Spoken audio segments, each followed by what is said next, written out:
In 5, 4. Gather around, freaks. I forgot to write something down this week. So this is coming straight off the dome. Are you afraid of what goes bump in the night? I'm not. Definitely not afraid of Bigfoot or anything. I fell down a flight of stairs one time and it landed on my head so hard that I saw a robot. Man, I got to write these down. So gather around your internet campfire and gather around your internet radio because it's time once again for Hey, did you see this one? There's something in the woods. Something between the trees. Something in the dark. Underground. Beneath the water. Something in the sky. But what could it be? This month, Hey, Did You See This One? Invites you to stare into the glowing green eyes of mystery, into the mouth of a fanged beast, to hold your breath as you break through the surface, because something is chasing you, and it might just be a crazy cryptid.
Oh my goodness! A new you edited the intro. Holy shit! Hello and welcome to. Oh, you like the green? I didn't do I much. like Just the added a green. green filter over top of it. I think you added antlers into it too, if I'm not mistaken. What? Antlers? Yeah, wasn't that? Oh no, that was in the original. That's just Okay. another movie that we have on the list because I put in a few extras just so that I don't have to redo the video every single time we do this theme. Right. Hello and welcome to Hey, Did You See This One? The weekly reaction roundtable discussion podcast where we just have to ask the question, hey, did you see this one? On this show, we take a movie, right, and we pull it apart and we leave no stone unturned, ultimately finding out if it is a movie you did see or didn't see. Nope, I gotta look at my notes sometimes. My name is Jason R. Phillips. I'm joined as always by my co-host, the co-host with the co-most, Stephen Boba Blackfly Waters. Oh, that's me. Hello. Welcome. And returning to the show for probably about the 7th or 8th time at this point. Welcome back, Ben Mason. Welcome back to the show. Oh, thank you. Only there was some way for us to applaud you being here. Oh, there we go. How about a round of applause?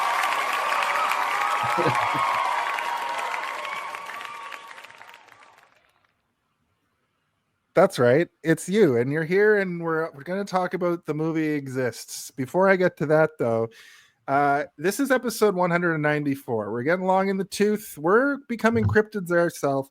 If you're playing at home, it's season 3, episode 45. At episode 52, all will be revealed. It's going to be pretty disappointing for everybody. Not to telegraph it, but we are starting a new month it's Crazy Cryptids Month, the month where we talk about cryptids, mythological creatures, mythological beasts, things that go bump in the night, scary monsters in the woods, scary monsters from space, maybe. Not this time. Unless Antlers is from space. I don't know. Woods, mostly woods, wooded areas, thick Swamps? tree parts, more woods. brush, as they say. Brush. Yeah. That's right. This film is no exception. Last year we talked about Harry and the Hendersons. This year we're talking about Exists. I think that they shouldn't have put Bigfoot on the poster, maybe, and it might have had a little bit more impact. But you could probably figure out where they're going once they. It's pretty early on in the movie that you realize Bigfoot is coming from. Yeah. Especially because Brian won't shut the fuck up about Sasquatches constantly. But yeah. I think you're right, though. I gotta say, though, I also wanted more of this upside down tree bullshit. That's how you know you're in Sasquatch country. If you ever see a tree upside down, that's how you know you're in Sasquatch country. Well, we'll get to it, but they do have the upside down tree and the tree through a car, but we never actually get to see that. Yeah, we do. That is in the movie. The not tree through a is car. Not through a car. car. Oh yeah. True. Yeah. I don't know how a Bigfoot would do that, but yes, you're right. Also, the shot where it's just a in nature broken tree, and they heavily imply that Bigfoot somehow did that, like 9 feet up. Anyway, I think that we need to do some sort of brief synopsis here. I don't know if Zardos is around. Is Zardos here, or is it who's here? Zardos speaks to you. He demands you synopsize this film. Tell him how, why, who, what occurs in this film.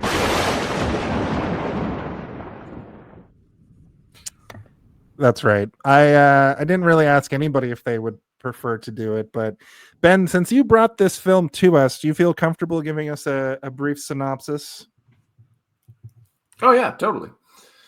I mean, with Exists, directed by Eduardo Sánchez, what we really get here is your classic kids in a cabin in the woods movie.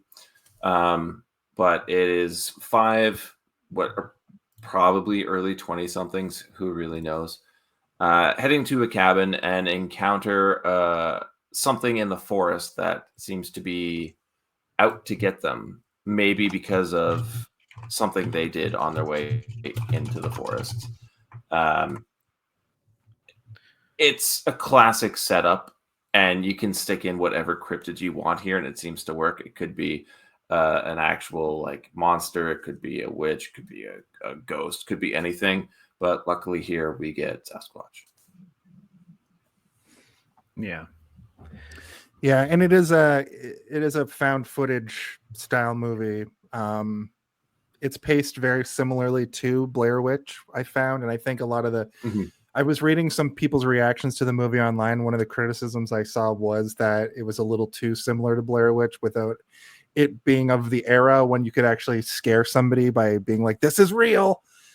Found footage films were very much there was already too many of them by 2014, so it doesn't have quite the same effect, but there were elements of this movie that there was also a major stigmatization. You know the word I'm looking for.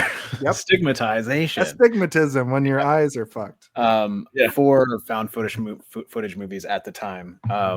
So it kind of already had it was like knee deep in criticism before it would have even been released, right? Because it's almost like a curse at that point, where just being known as a found footage movie was it brought you down a couple of review points, even though there are some like gold standard found footage movies, in my opinion, that exist. There's so many that are just terrible. I'll say that like maybe 95% of them that I've seen are bad, and then there's like a very small percentage that I'm like, that's a good one, I would recommend that. And I'll talk more about how I feel about this movie as we go. Yeah, it's unfortunate that was the reality at the time. So I think that this movie, I'd never even heard of it until this week, you know. And I guess we can go into our brief histories. Yeah, you want to do that? Yep. Yep. Okay. Yep. Let's go into our brief history. A brief history. So I'll just start. I didn't know this movie existed until it was recommended to do during this month of our weekly broadcasted roundtable review discussion show. Hey, did you see this one? And after watching it, I'm not surprised that I hadn't heard about it, but that's not necessarily a glaring review. It's just I can see how it would have got lost in the sort of ocean of found footage movies and wouldn't have floated to the top of what I would consider to be the best of the bunch. And found footage movies are, like I said, they're sort of panned just for existing, but horror is almost in a unique position to be able to capitalize off of found footage, whereas most other genres wouldn't be able to do it, which is why you don't really see them very often. And I know there was like a small sliver of time where GoPros were becoming popular in YouTube and social media. So people tried a couple of like fully first person perspective movies that, a lot of people vomited in the theater and passed out from vertigo, all those types of things. But you don't really see it very often in any other genre. And I think it's because it's claustrophobic and you can never tell if the camera's not pointed at something, you don't know what's behind them. There's a whole bunch of things that lends itself to the genre of horror, which is why you see it more often in that genre. But yeah, anyway, we'll talk about that when we get to production. But Ben, what about you? What's your brief history on Exists? Well, I was surprised this movie actually got made, because I was a big fan of Blair Witch when it came out in '99. I saw it in theaters. But after doing like research after watching the movie, and keep in mind in '99, the internet was late '90s internet. It wasn't great. But I did find out that the Blair Witch Project was supposed to be a found footage Bigfoot movie. So here we are in what it was 2014-ish. Exists comes out. So I'm really excited. I'm hearing about this. I think it was on either Bloody Disgusting or Arrow in the Head. And Sánchez is back, and we're finally getting something related to what his original idea, which made him famous, was. I think we can all agree that found footage films at this point were very paint by numbers. And at the same time, I think this one kind of veered off that path. And yeah, there's a lot of similarities. Like I said, it's kids in a cabin in the woods. And yeah, we've seen so many Bigfoot movies, and yet most of them are terrible. But I fully believe that this kind of was a nice refresher in that genre. So I'd heard all this buzz about this is the movie that Blair Witch was supposed to be. And when I saw that it was coming out, I booked it to check this. And I personally was really surprised by it, and I've gone back to it numerous times. I do recommend it. Is it good? Is it bad? We'll get into that. But my history of that is video. So many years just waiting for it to come out, and then it actually happened. So that's me. Jace? Yeah. So I remember it was at the end of you were on the show. We were kind of doing our post-show wrap-up where we just chat after, and we mentioned that we were talking about Scream. You're going to come on for Scream in October, but we brought up cryptids, and you were like, have you seen Exists? And we were both like, no, you didn't. I don't know if you mentioned that it was a found footage style film. You just said you should do this Bigfoot film called Exists. And then I put it on a list, right? I just put it into the spreadsheet, and I kept looking at the name Exists and being like, I forgot what you had mentioned it was. And I had no clue what it was. And then I started watching it obviously this week, and I was like, oh yeah. And it kind of all flooded back. So I literally watched it this week. But when it comes to like found footage films, I've said many times that I couldn't handle horror until very recently. But the Blair Witch Project uniquely got spoiled for me that, of course, it wasn't real. Pretty much right after the movie came out, as we all remember. But then I was like, oh, well, it's not going to have gore in it. So I ended up watching it, and I didn't find it to be that frightening. It is it's a tense movie, but I can only imagine what people thought going in to see it for the first time when all the marketing was like this found footage put together into a movie. Was absolutely insane. Like I remember they had fake televised documentaries about the area and the Blair Witch herself, and like they were completely earnest in the way they presented it to you, where none of it was ever like been like this is a work of fiction. It was always just like, no, this happened. A lady murdered a bunch of children at a river in the year 1818 or whatever. And I remember watching this as a child, just like pissing myself with fear. Like I'm a little younger than you guys, so when I was seeing this stuff, I'm like, "There's a real witch. They found a real witch. What the fuck? This can't be real." And yeah, so it turns out it wasn't. So I was pretty relieved. But I would say I saw not in theater, but I saw it after it came out, and I don't know, man. That movie legitimately frightens me. Not necessarily to this day, but I would say if you had to put Exists and Blair Witch next to each other, I would say that the Blair Witch still accomplishes its goal a little bit more, because this movie feels too clean, and like the GoPro stuff all feels like too high definition. But when you watch the Blair Witch, it legitimately feels like a bunch of people who don't know what the fuck they're doing in the woods with crappy camera gear, right? Yeah. So in between seeing that and then seeing this, a deluge of found footage movies would come and go. It would be parodied. Yeah. It was in the zeitgeist as it got memed all to hell in early internet days, and on television when TV was basically where meme content was. And so seeing this now, I was personally surprised at how much it affected me on a fear level when stuff doesn't really scare me anymore. But it was just because it has this element of, we were talking about this on the pre-show, but with the Scream franchise, you have to sort of know horror.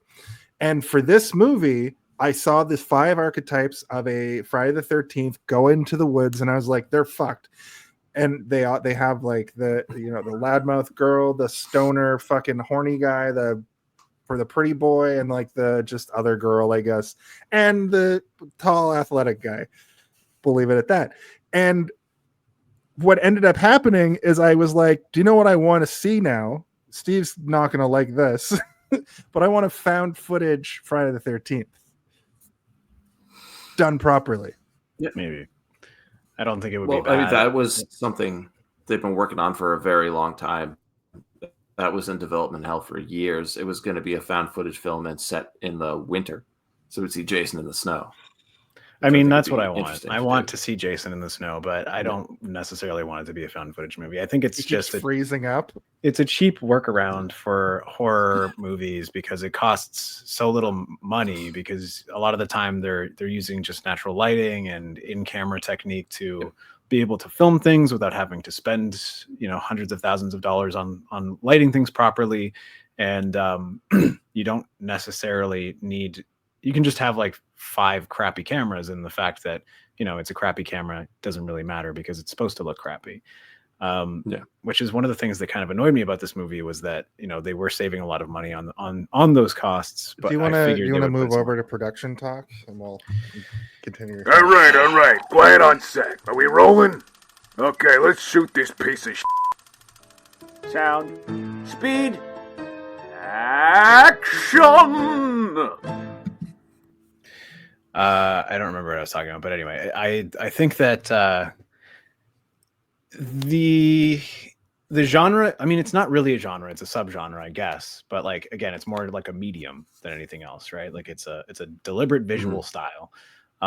It is technically a narrative device as well, because the way you tell stories in found footage is completely different than it would be in a typical narrative, right? Like you usually have a formula in which the story is revealed to the audience, and you can do things like have music and lighting and all these things that aid in your storytelling, where found footage is all of the information that's given to you is going to be through what's coming through the lens and what the people are saying, either off camera or on camera, reacting to their environment, right? So it's not necessarily the same. You're never going to have a moment where you get to see what the killer is doing alone, unless they're being captured by one of the 20 GoPros that this loser fucking put up in the woods or whatever.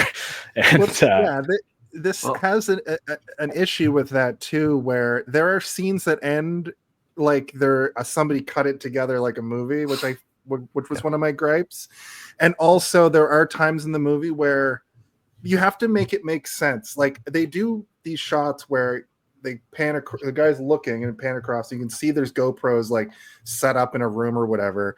But sometimes it's like, did they forget to keep the camera on the person whose view we're seeing from, whose point of view we're seeing?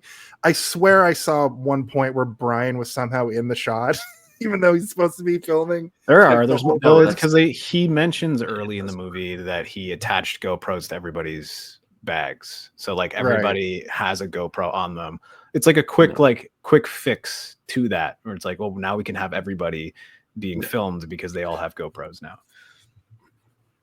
And the problem I have with that too is that the only way this will make sense, the movie that we watched, the only way this makes sense is if Brian edited all the footage together afterwards. But Stephen, to go back to what you're saying about the GoPros. Yeah. I think that was a massive detriment to not just the film, but the budget, because they only used GoPros when they were filming stunts. They actually had a lot of really decent Canon cameras, and they downgraded the footage to make it look like a GoPro. So at that point, why not just use a GoPro? Yep. I mean, I agree. And it's the same effect. They just wasted part of the budget. And like, I know that we're supposed to be like looking through an unlit cabin in the woods, the exterior of it, but like put a couple of lights, man. Let me see what's happening. Like I'm watching it in pitch black in my house with no light, and I still can't see what the fuck is going on. Like, it's not scary to me. It's annoying. I'm just being annoyed by the movie. I watched it in a lit office, and I messaged Steve, and I was like, won't say anything about the movie, but I will say, watch it in as dark light as possible. Then later that night, you messaged me to be like, I still can't fucking see what's going on. Yeah. So it's like weird shadows, and then they make these weird decisions where sometimes the light will go up a little bit, or sometimes they're like, oh, now it's in night vision for like a few minutes. It didn't really hit as hard as it could have if you just. I don't know I don't know what the remedy is. Do you go and touch it up digitally to brighten it, or do you just have like, this lights, lantern man. Fell over? Put some fucking lights. It doesn't matter. We can suspend our disbelief to make it so that the shot doesn't look like shit. That's the fix is to put a fucking backlight. Anyway. It's a Bigfoot movie. Yeah. Like we already know it's not real. Like give us something to work with. We know the Blair Witch wasn't real, so you can't trick us again, Rodriguez. We're not stupid anymore. You got me when I was 8, but you're not going to get me now. But I just there's a lot of things in this movie that annoyed the absolute shit out of me, and one of them was the lighting. And like I was very thankful that they decided to film a bunch of stuff in the day, because I was like, is every time we see Bigfoot going to be at night? Because this is going to be really annoying for me to watch. And I will say the one successful jump scare that got me a little bit, where I was like, oh, was when the fireworks are going off and Bigfoot just like comes out of the smoke. Like, I was like, whoa, shit. Good job, movie. You got me. But in the same scene, I found it goofy when they show Bigfoot in the daytime for that scene when he's running and it's like a man in a suit. I was like, that doesn't. No, I liked it. At the end of the movie, it looked really good because they clearly put a lot of effort into the costume for the close up at the end.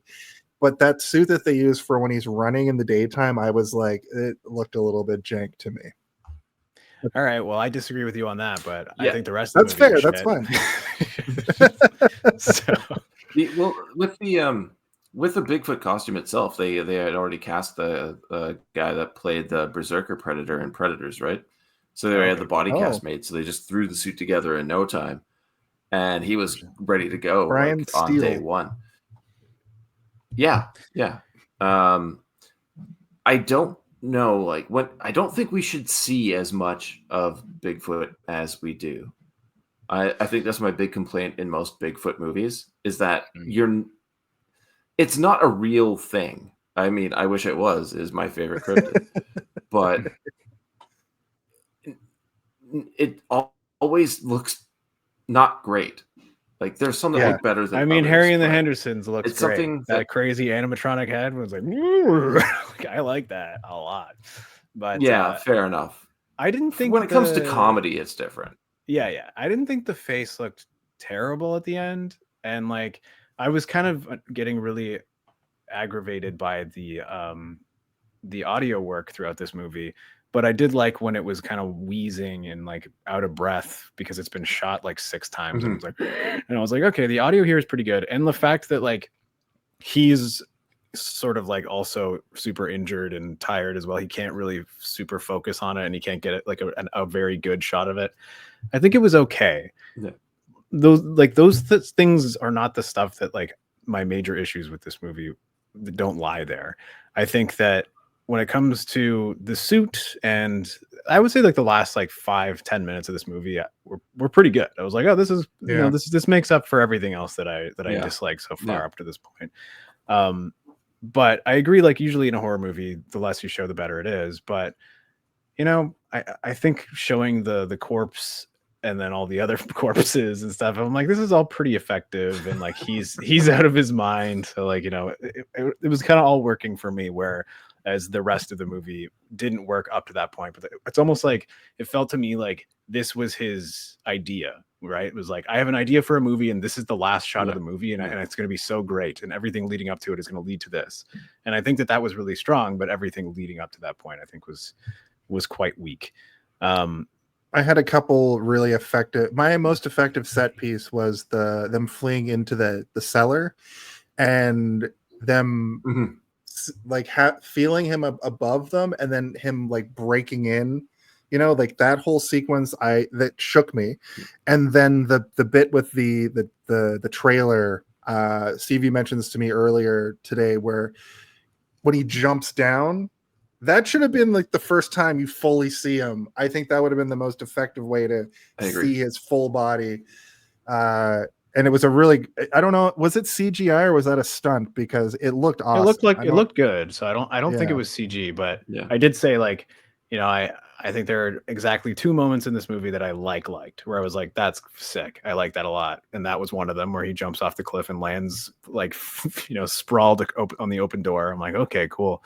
And then when he's hucking rocks at them from the dark, it's like I like that awesome. Just because it's cool. Just like a weird, it's just like a weird ape like thing to do, you know, like an ape just like throwing really big rocks at you.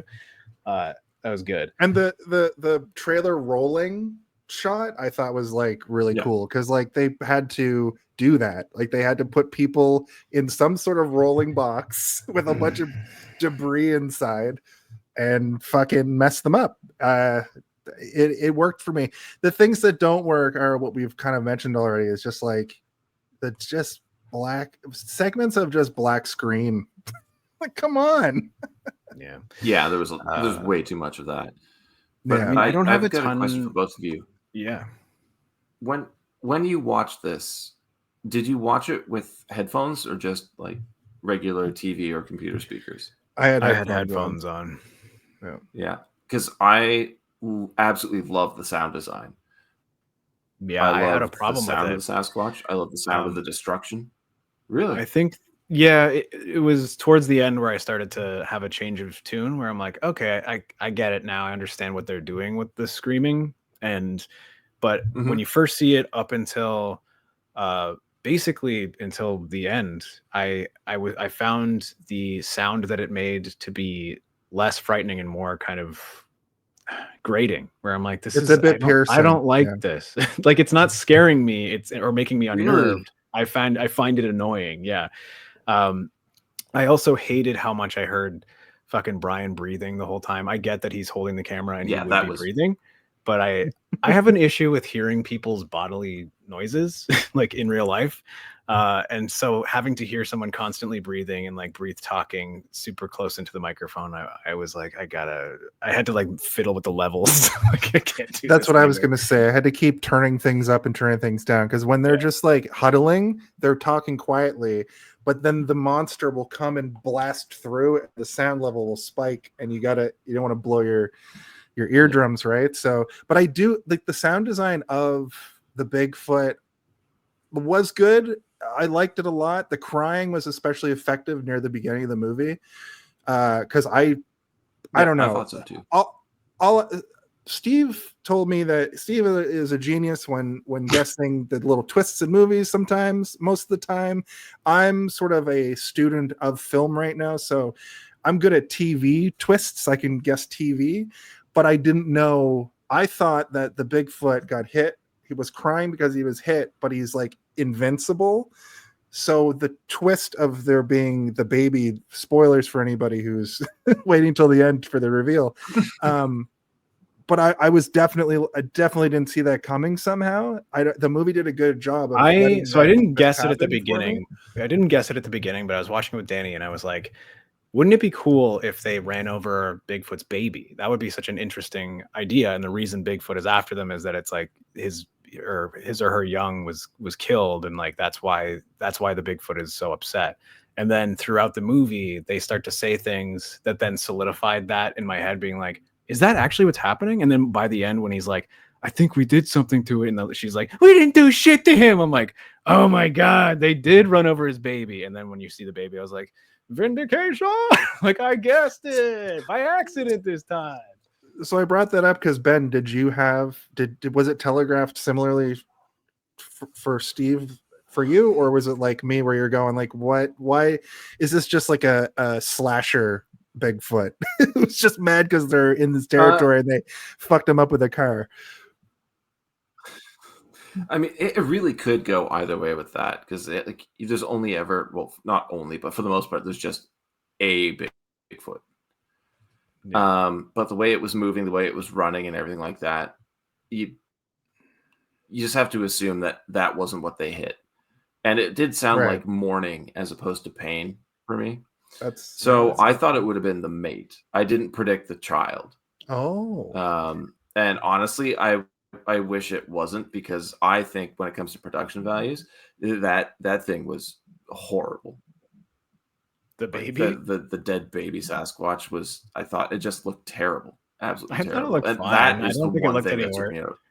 Interesting. I didn't think it looked any worse than it's weird that you guys have issues with the shit that I had absolutely no issue with. I have like issues with so many other things, and you guys are like, the dead baby. I'm like, the baby looked fine. It didn't look any worse than the parent. The baby looked like remember on Fox when they had the autopsy with Riker like narrating it, and they did an autopsy on an alien. That's what the Bigfoot baby looked like to me. I mean, I thought it looked like a dead monkey, so I'm like, whatever. But I think that retrospectively, for me, going back and then realizing like all those little moments where it's like, I thought you said that the Bigfoots were supposed to be friendly. I'm like, oh, that's the movie telegraphing that like Bigfoots are supposed to be friendly, but why is this Bigfoot being upset at you? And like there are puzzle pieces throughout that you can retrospectively put together to be like, oh, the movie was telling you the whole time that this Bigfoot isn't necessarily trying to kill them. It's trying to show them what they did.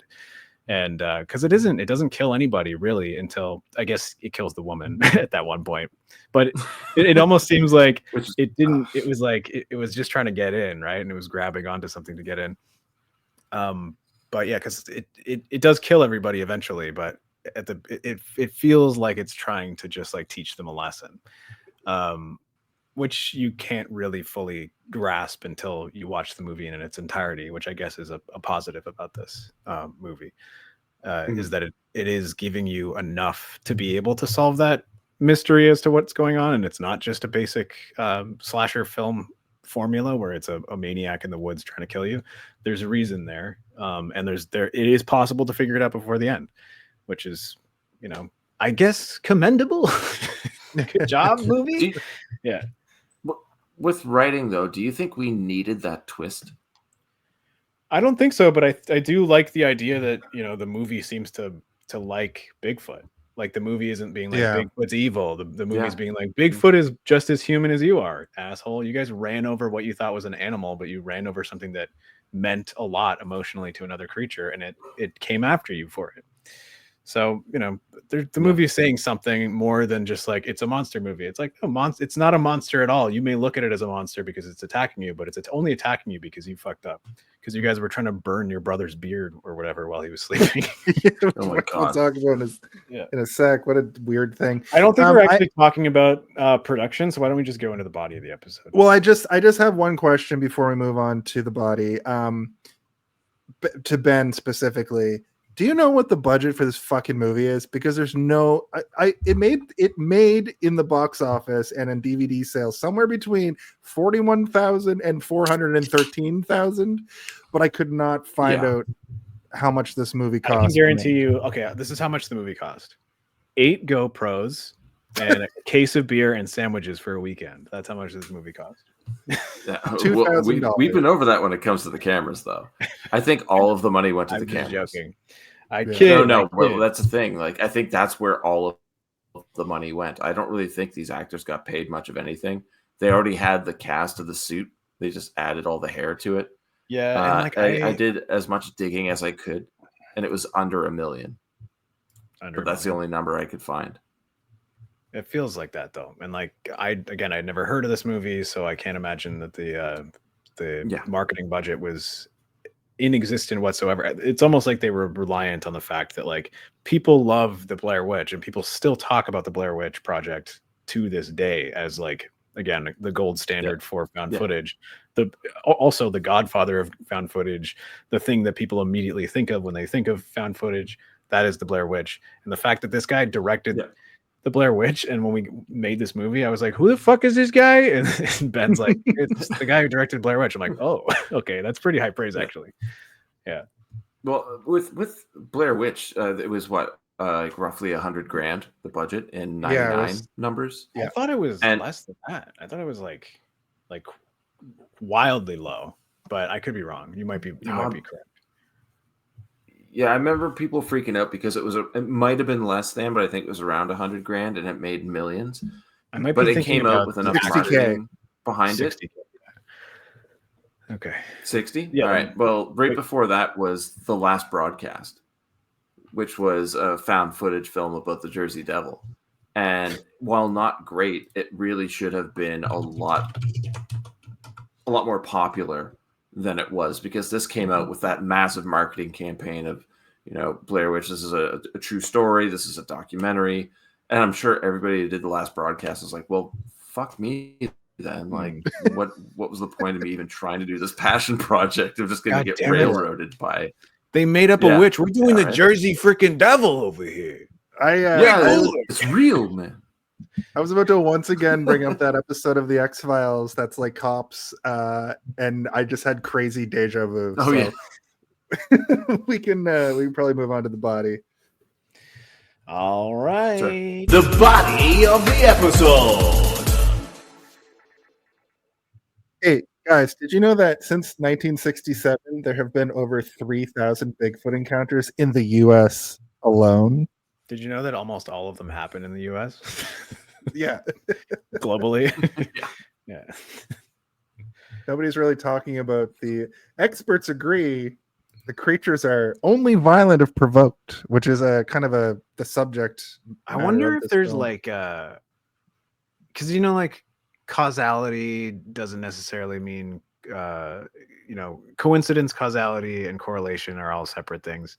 But I wonder if there's a map you could make of the most uneducated areas in North America and overlay that with the most where the highest population of Bigfoot sightings are. Like when you see that map where it's like, this is where the most people go just vanish in North America, and then you overlay the map on where the deepest cave sinkholes are in North America, and it's almost like a complete it's they match up Appalachia because there's so many cliffs and rednecks who will eat your skin, and skinwalkers. Oh, getting into a territory there, I suppose. I might have offended somebody. How are there experts on something that doesn't exist? And how do they agree if they don't have any proof?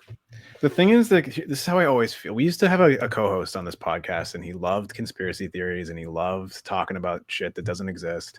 And, it was part of his charm, and I liked talking to him about it. But at the same time, human beings crave mystery, and they love to Yes. think about things that could potentially exist, but when it comes to evidence, absolutely does not exist. That's why people love aliens. That's why people love Bigfoot. That's why people love skinwalkers and ghosts and, dare I say it, angels and shit. Like people believe in things because don't start that, man. I know people believe in things because the unknown is terrifying, and it's easier to let your suspension of disbelief go and think that maybe it exists as opposed to say that it absolutely doesn't, because they love mystery. They love thinking about the magic that doesn't exist in their everyday life. You go to work and you're sitting in an office all day and you come home. Maybe you got to sit down and think about, what if aliens abducted me tonight, just to maintain a little bit of your sanity, to be like, is there magic out there that exists that I'm not privy to? It's funny you say that, Steve, because, and you mentioned this earlier, why me and Ben might relate to this more than you. This movie, we both grew up in rural Nova Scotia, surrounded by forest, and I think that was my exact text message to you. I'm like, I don't know, maybe it's because you and Ben grew up in rural Nova Scotia and you guys had to fight mooses for Klondike bars or whatever the fuck you guys did as kids. Then you guys you like, the idea of Bigfoot is more of like a special thing to you than it is to me. Not that I don't like Bigfoot, because I've always liked the concept of Bigfoot, but I didn't live near wooded areas where I would stare out into the woods and imagine, ew, what if Bigfoot's out there? the television program In Search of Sasquatch. Yep. That was right in the name, right in the song. But I remember watching that, and I remember watching Unsolved Mysteries and In Search of, about aliens. And I remember, I'd be watching them and look out into my backyard, which was like pitch black, and all you could see was like the house lamp shining into the forest. And of course, as a 9-year-old, your imagination soars. But then also on top of that, I would go to Port George, where my grandfather lived, up on the mountain there in the valley of Middleton. And me and my cousins would go out and we'd play in a creek in the woods, and they'd start being like, "Oh, do you hear that?" One of them would be like, "I'm going to pee," and knock on a tree and be like, and I was fucking, my imagination was so large that I believed that Bigfoot was stalking us all afternoon in the daylight, right? So seeing this movie, and then Harry and the Hendersons back then, and then rewatching it as an adult, I really I glom onto this stuff.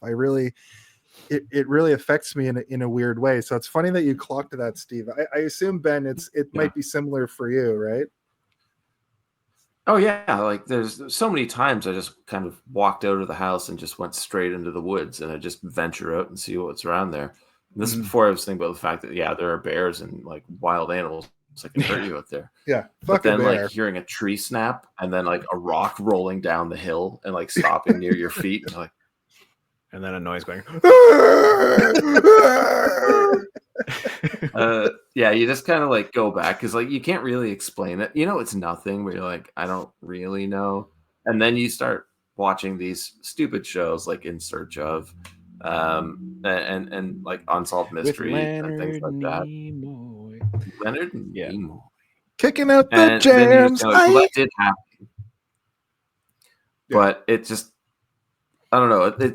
Like whether, but I mean, like, that's not to say that like want to admit it or not, there's a connection there.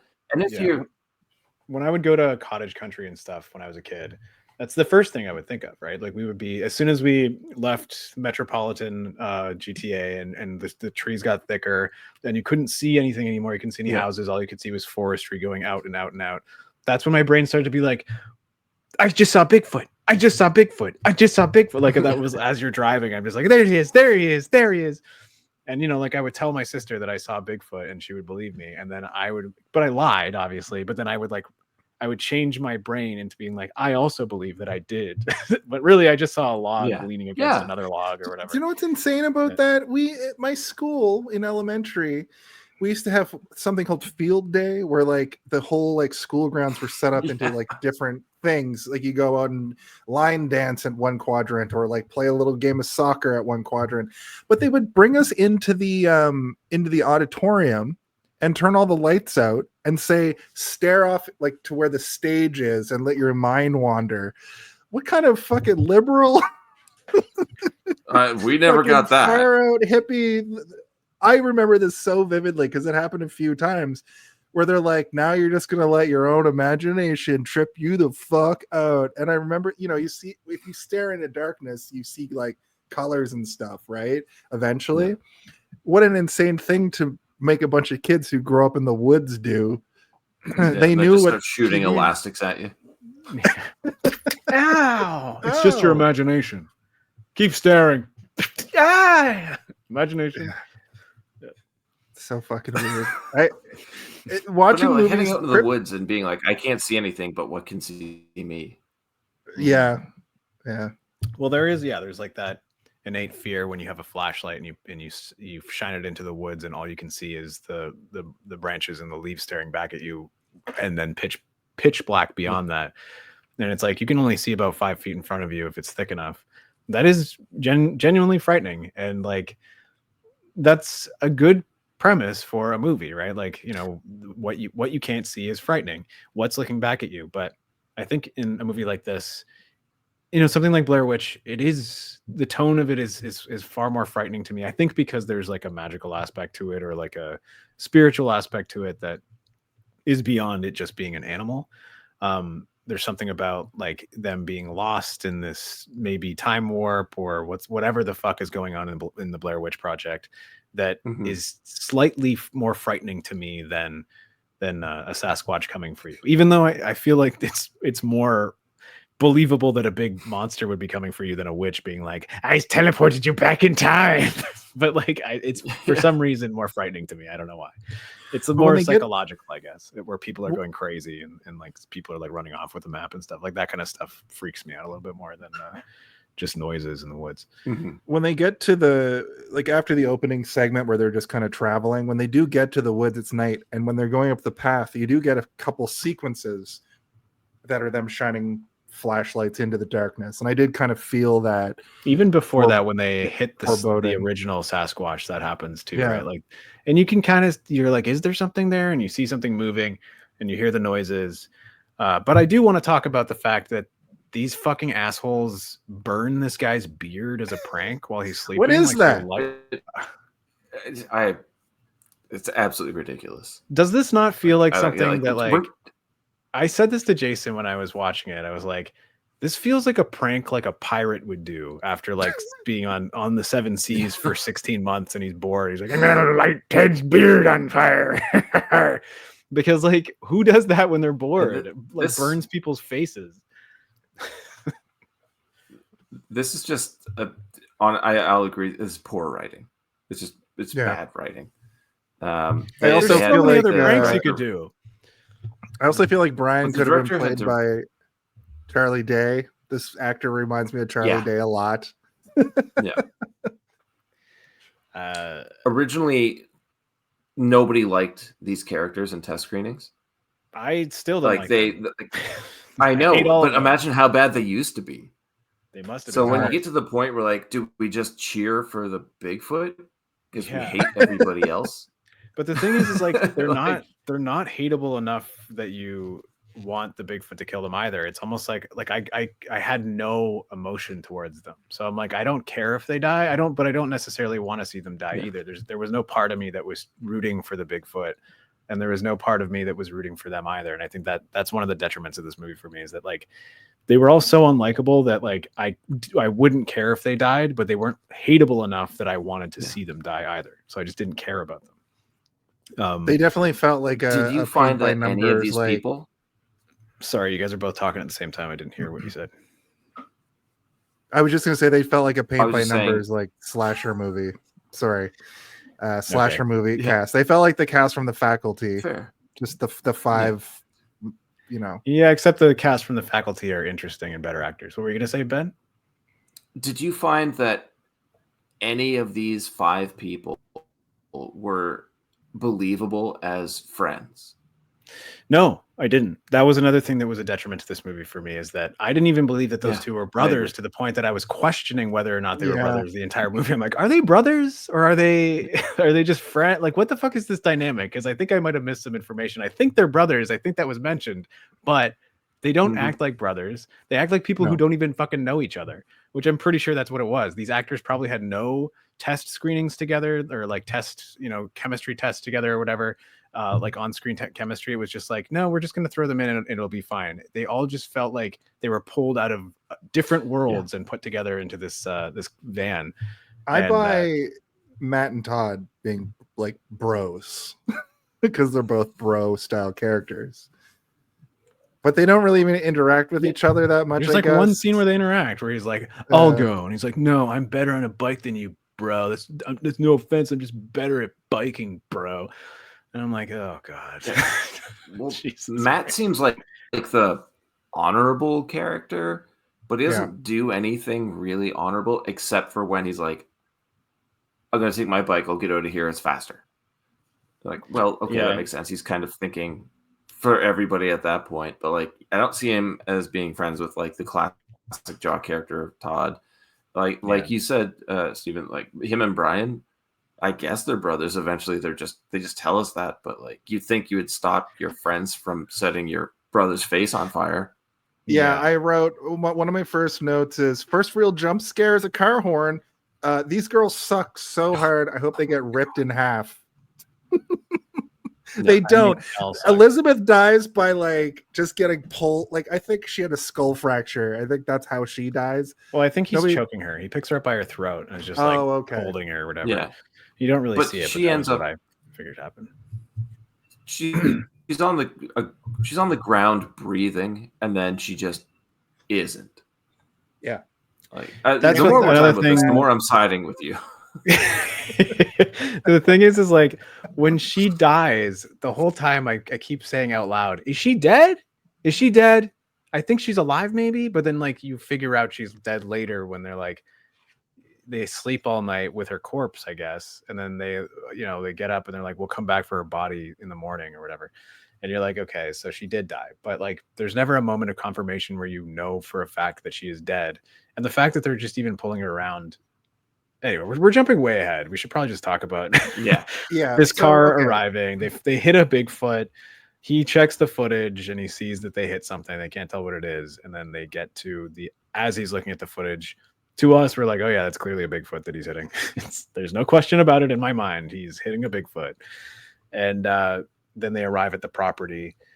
And there's a fallen log on the road. They have to get out of the car because there's a log on the road. And they walk through.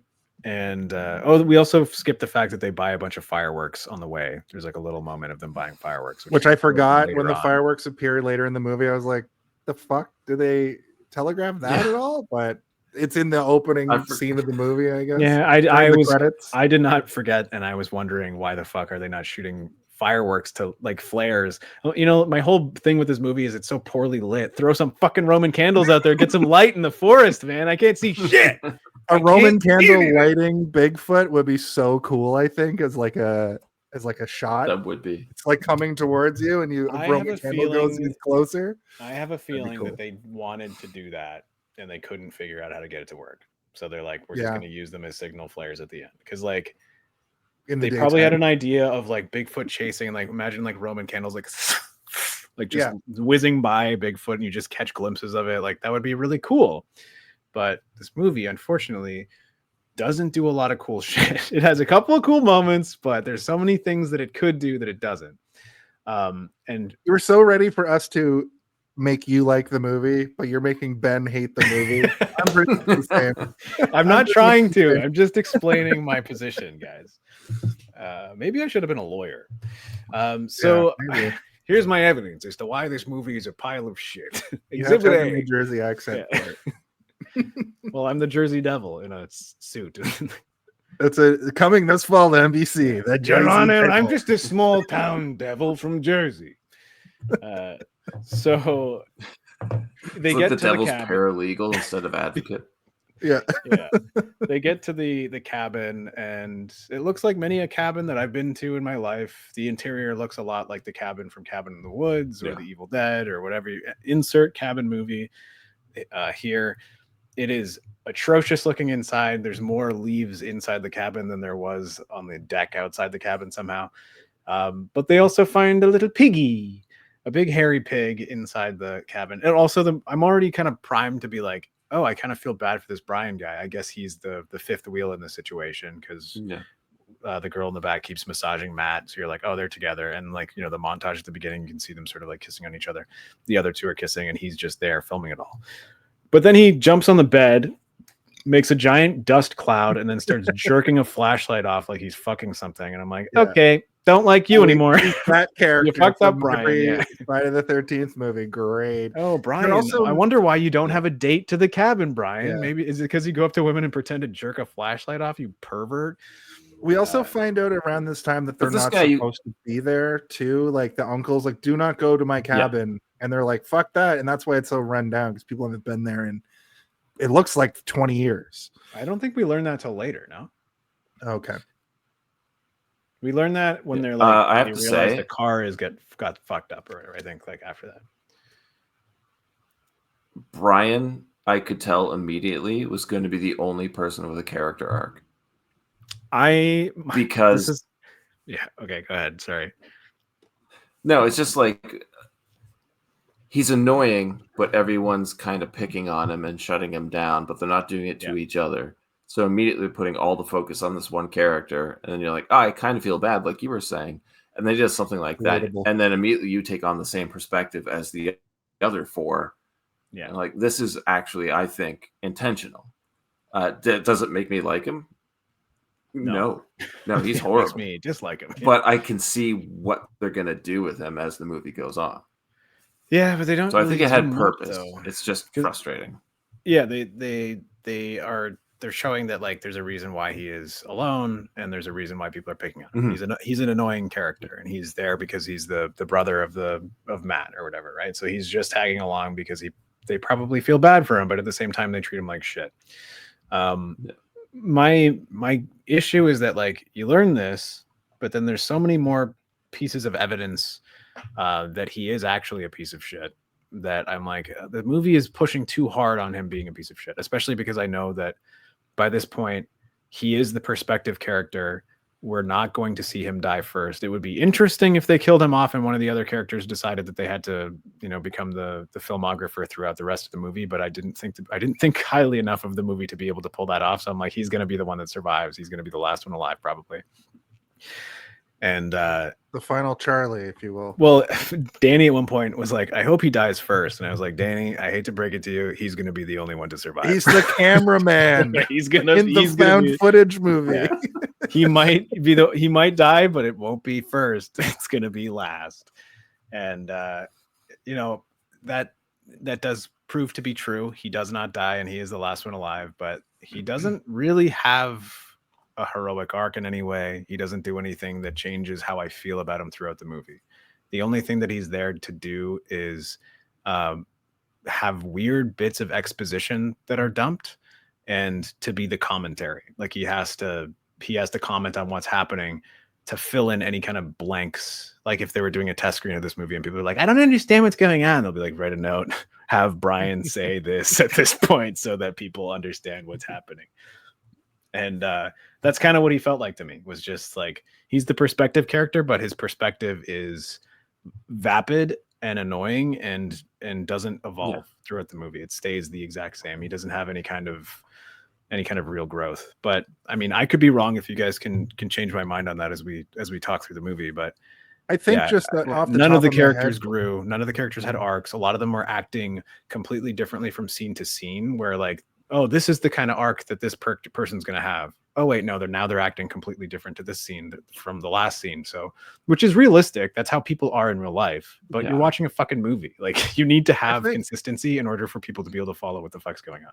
Off the top of my head, he does kind of have a little bit of a heroic. Give me a Bigfoot movie. He does have a little bit of a heroic moment, like right at the end, where like he puts the gun down and that makes the Bigfoot go away because but who is he being heroic for? Everybody's fucking dead, Jason. That's not a heroic moment. That's a moment of self-sacrifice. Yeah, but he could have blasted the thing in the face.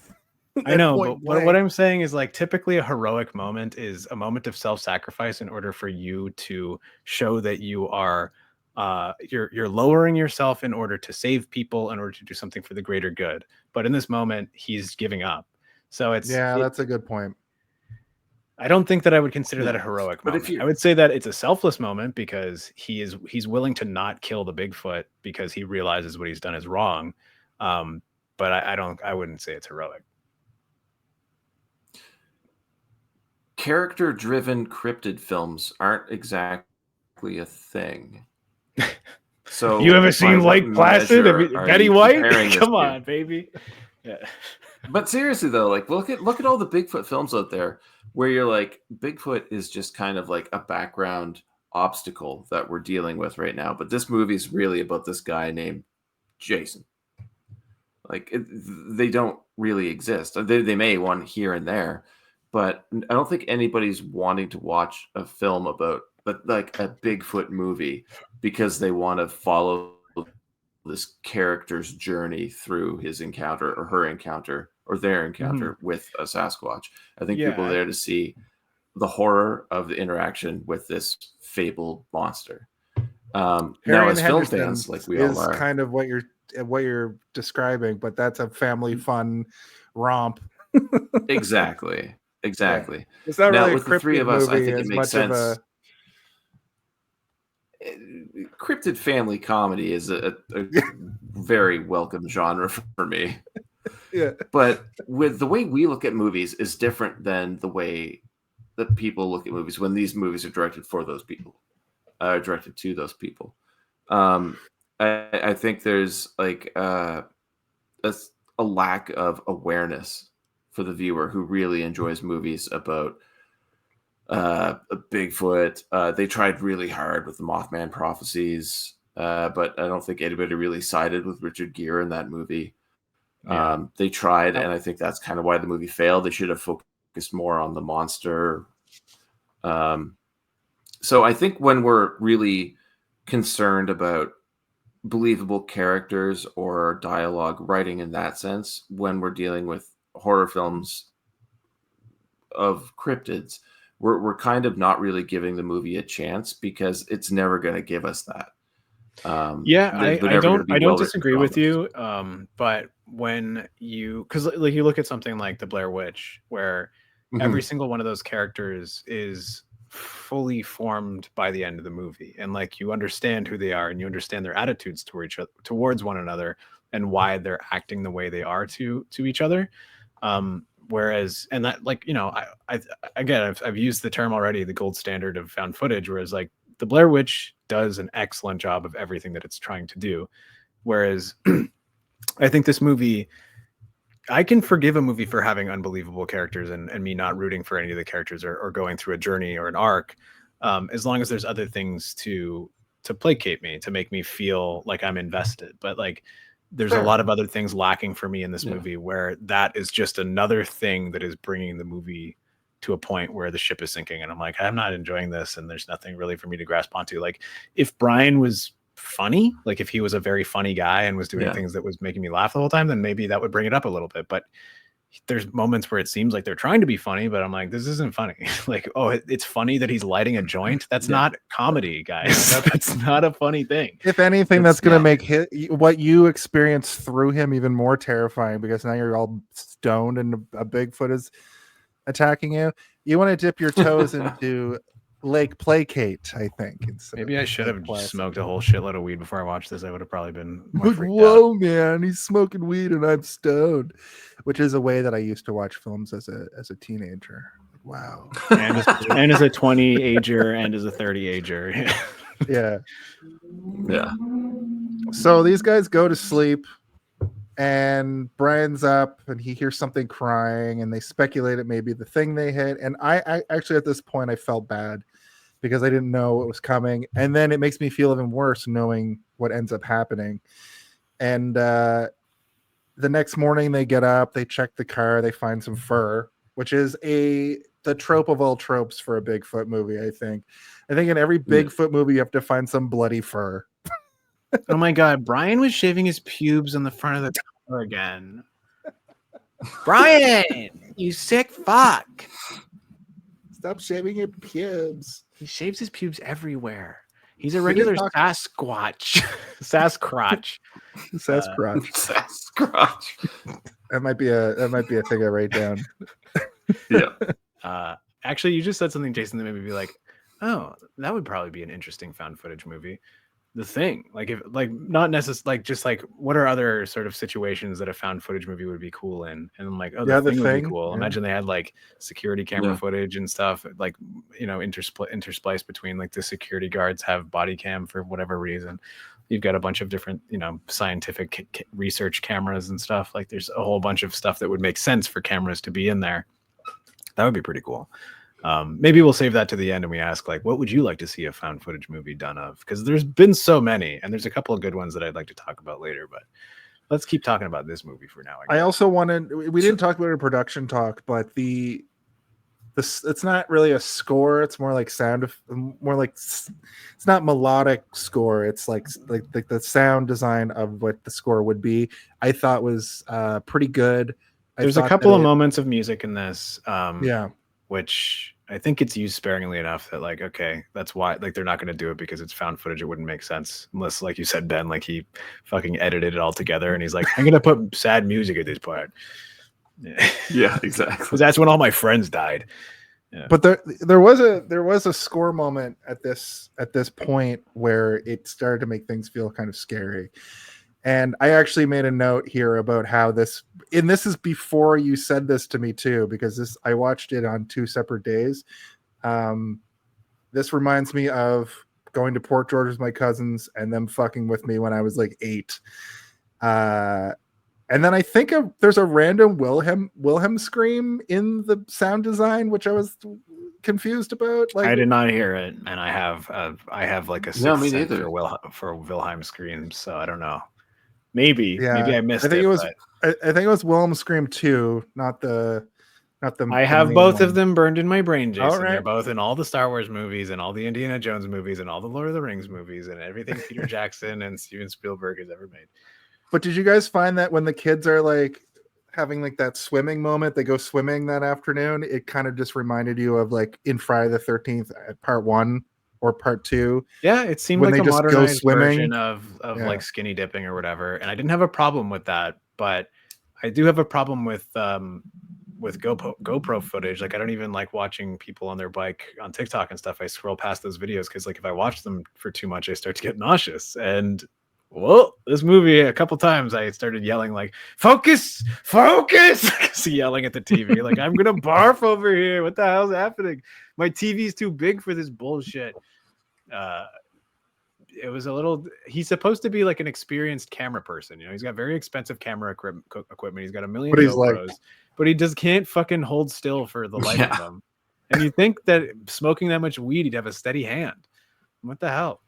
So I was getting pretty annoyed with a lot of the camera work already, like before the movie even got to. Once it starts to get to, you know, Bigfoot's around, I didn't mind it as much. But when he's just walking around doing stuff, I'm like, brother, Well, I'll tell you what it is. hold it still. When he looks at somebody, like from his point of view, he doesn't look at them. They do the like found footage thing where he like looks past them, so they're like not in frame, and they do that too much. Yep. To hit home that it's You're found- right. It could be fine. It could be like he's good at this, and clearly they've called. I don't know why he's up there outside of just being a fifth wheel when he's like the camera guy. I guess he's up there because they want him to film them do paintball and do extreme sports on He's bikes. he's the guy's brother, and he's probably like, we're going, and he probably was like, can I come too? And like, well, it's going to be a couples weekend, but I guess you can come. There's a spot in the car. Feels bad for him. Yeah, exactly. We're gonna do paintball. I guess you can film us paintball. And instead, you know what he does in this next segment? He films from the bushes. Jason, hold on, back up a second. I think that they care about him. They may treat him like shit, but they're not like, I guess you can come film us paintball, you fat fuck. He's like, what? I'm not fat. You shut up, you bearded asshole. We're gonna burn your beard on the way up, you pervert. Listen, you're talking yourself into exactly what happens in this movie. So I know, but like I'm sure they didn't plan it. You fat bearded fuck, you're gonna burn your beard, you fuck. then we're gonna shoot you in the dick with paintballs in the dark, asshole. Which they do. They do. This is really just a documentary of abuse of this one character until Bigfoot shows up. He's like, I love my brother and all his friends are so nice to me. Oh, you want to suck Bigfoot's big hairy dick? One of them says that to him at one point. I swear, right? Does that happen? Doesn't what's his name? Teddy or Something similar, yeah. Todd, yeah. He says he's like, why are you talking to Bigfoot? Hey, Mr. Bigfoot, can I suck your big wiener? So he says something like that, I swear. And I was like, that's so rude. And they had just made fun of him, calling him an 8-year-old. And then they immediately start acting like 8-year-olds. Ugh, frustrating. To be fair, They all act like children. Yeah. To be fair, Brian films the two of them having sex. Brian's a pervert. And also catches Bigfoot for a split second, which was a good, like, I like the daytime Bigfoot stuff when it's just for like a split second, because you can go back and look at the tape and it's clearly Bigfoot. So that's go back and look at the tape. That's what I was thinking about for the end of the movie, because a lot of times in a horror movie, all this shit will happen, but there's no evidence. At least 4-5 people are dead and Brian survives and he has evidence, and also a corpse of a baby Bigfoot, really, that he could go get. Yeah. Well, I need to ask you both a question about this too, because while he's filming the two like making out in the woods, and he catches Bigfoot running away. He's watching them. Why was Bigfoot there? Yeah. Bigfoot was also watching them. But they don't really show that part, I don't think. But and then he just like runs away. He's like, "Oh shit! I didn't expect anyone to see me." And then Bigfoot was books it back into the forest. Bigfoot was watching, and then he saw Brian see Bigfoot's having a big wank. Was like, exactly. Trying to jerk it in peace. This fucking hairy asshole was fucking filming me. That's why he came after Brian. He didn't want his jerk off video to go online. That's the real story behind Exists. Yeah. The Sasquatch fappening. Yeah. That's how we find out there's Bigfoot. A video leaks online of just like the Bigfoot OnlyFans page. Bigfoot is real. I've seen him on the net. He would make $1 million in 3 hours, just like that latest one. The latest one? I don't follow my OnlyFans fucking news like Jason does. I'm a person on the internet who is on TikTok. So am I, but I don't know anything about this. Well, let's move on. Yeah, let's move on. You remember Lil Tay? She was like, she's kind of like Bad Barbie, where she's like, I fucking make all this money and I put on an affectation. Well, she was the latest in the put a timer up online, and then the second she turned 18. Okay, right. Okay. I don't want to talk about it. So anyway, I don't know who Little Tay is at all, but that's gross. She was a meme like 5 years ago. So that's gross on its own. Anyway, he goes back and films some more.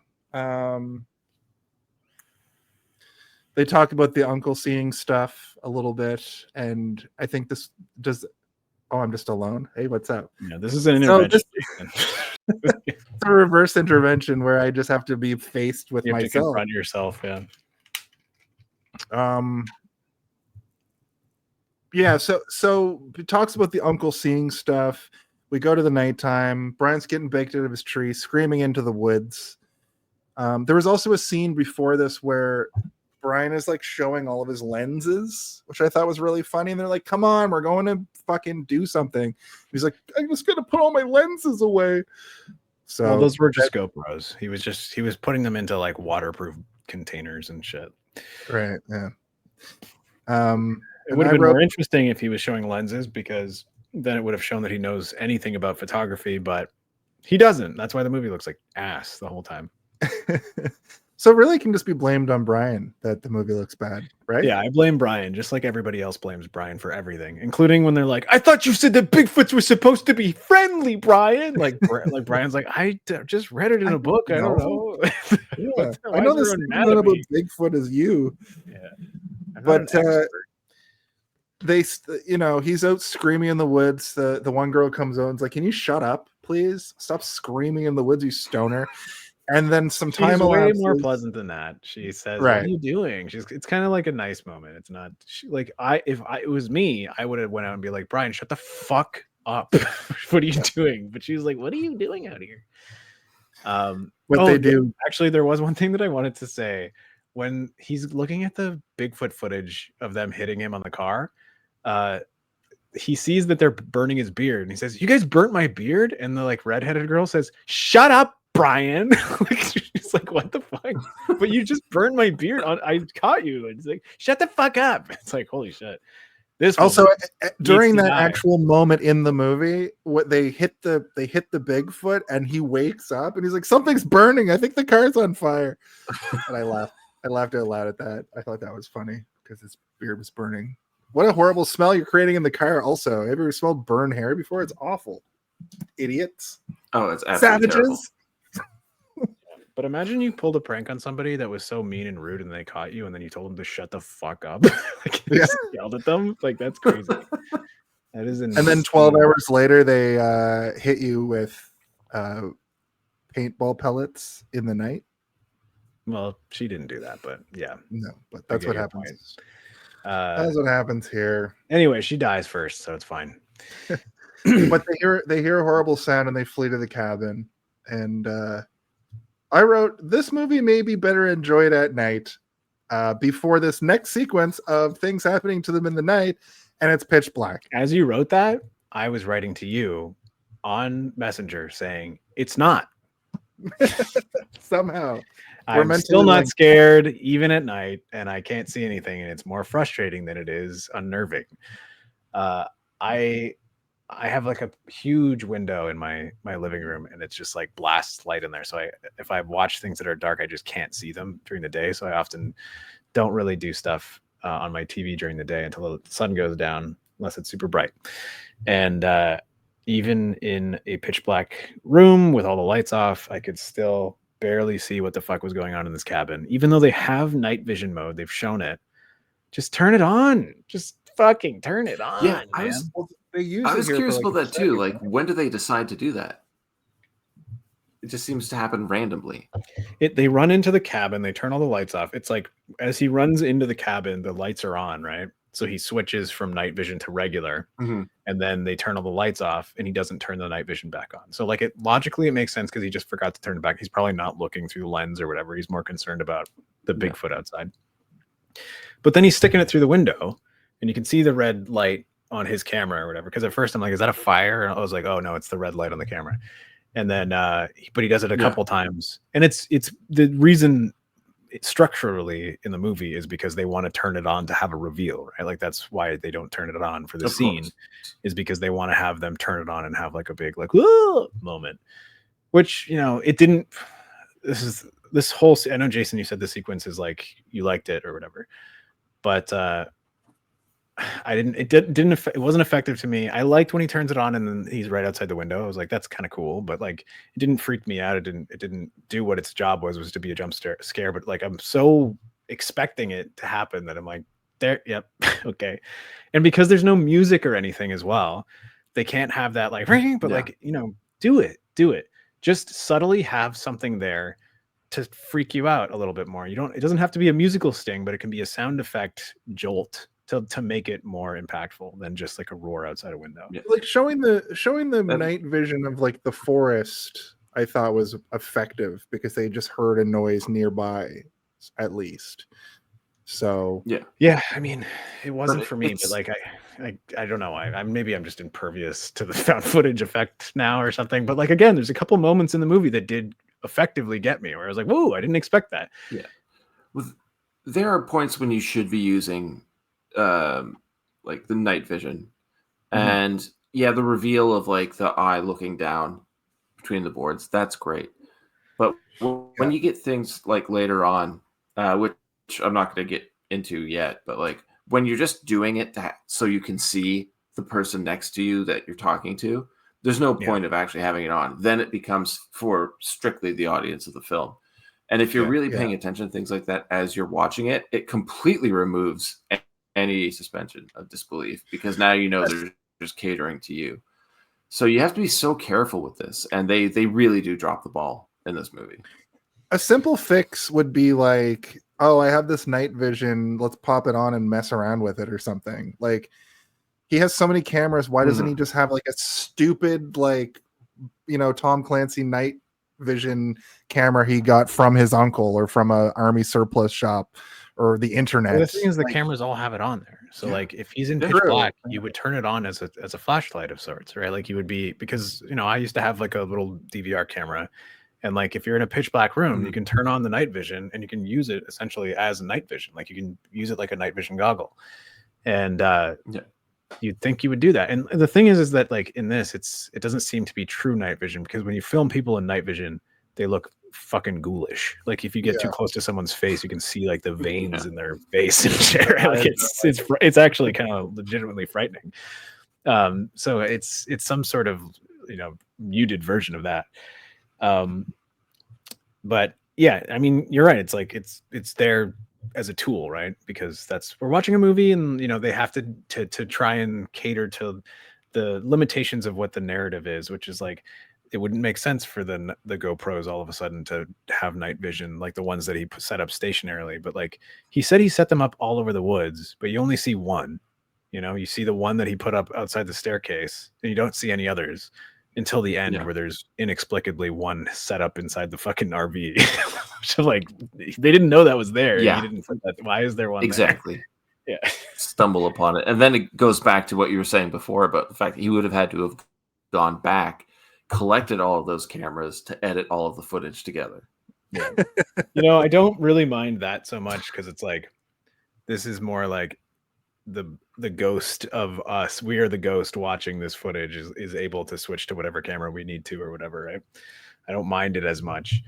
I mind more so when it's like, they have that one set up as like a security camera, and then we have this long shot of the Bigfoot going up the stairs, and it's just like, it's so pitch black that you just see a lump, and then you see a lump again. I was watching it. Danny was like, why does Bigfoot look so short? And I'm like, I think it's just because it's so dark, you can't see the rest of his body. You can just see like the head.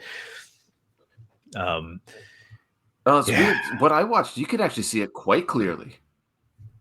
Maybe it's the version I watched, but like, that was one of the scariest parts of the movie for me.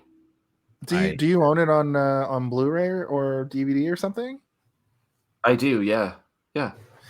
Maybe there's something to that. I found the lighting for.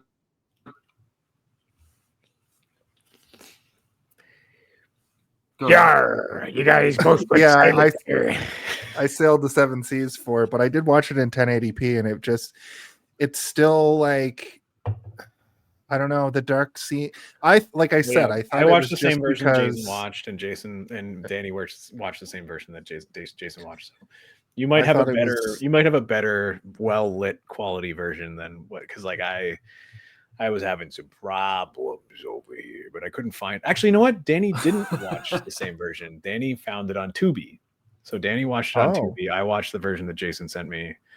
So I watched. Actually, that's interesting you say that, because Canadian Tubi does not have it, but I switched VPN at work and I was able to get it on Tubi. But I found it, and I was like, it might be easier to watch like at my own leisure and not have to put on a VPN. But if it, it might have been the version that's just pulled from Tubi, which is a streamer. So maybe there's something to the DVD version, because you're saying that those dark moments aren't as bad, I guess. Oh no, like the dark moments that you're both complaining about up until this point are absolutely atrocious. I agree with you completely. Yeah. But that one shot of Bigfoot going up the front steps, that really caught me off guard. I could see things very clearly there, and I thought it was really effective. So it's just really unfortunate, because there is some good filmmaking here. It's just the bits are few and far between. There's when they're in the cellar, there's like a digital lighting effect that's added or something, where I could see everything in the dark that was going on. But there was any time that they were out in the woods, especially, and it was nighttime and they were like running without lights, it just was like black blob on black blob, You know what I mean? So Yeah. um, Yeah, I got that too. okay, that's good to know. The next morning at early daylight, at the crack of dawn, they go to check out the car. They go to see the I damage. assume they did not sleep, right? And they probably were just Right, waiting for yeah. the sun to rise. They were like, "Oh my Let's god, what fucking just go!" happened?" No, yeah.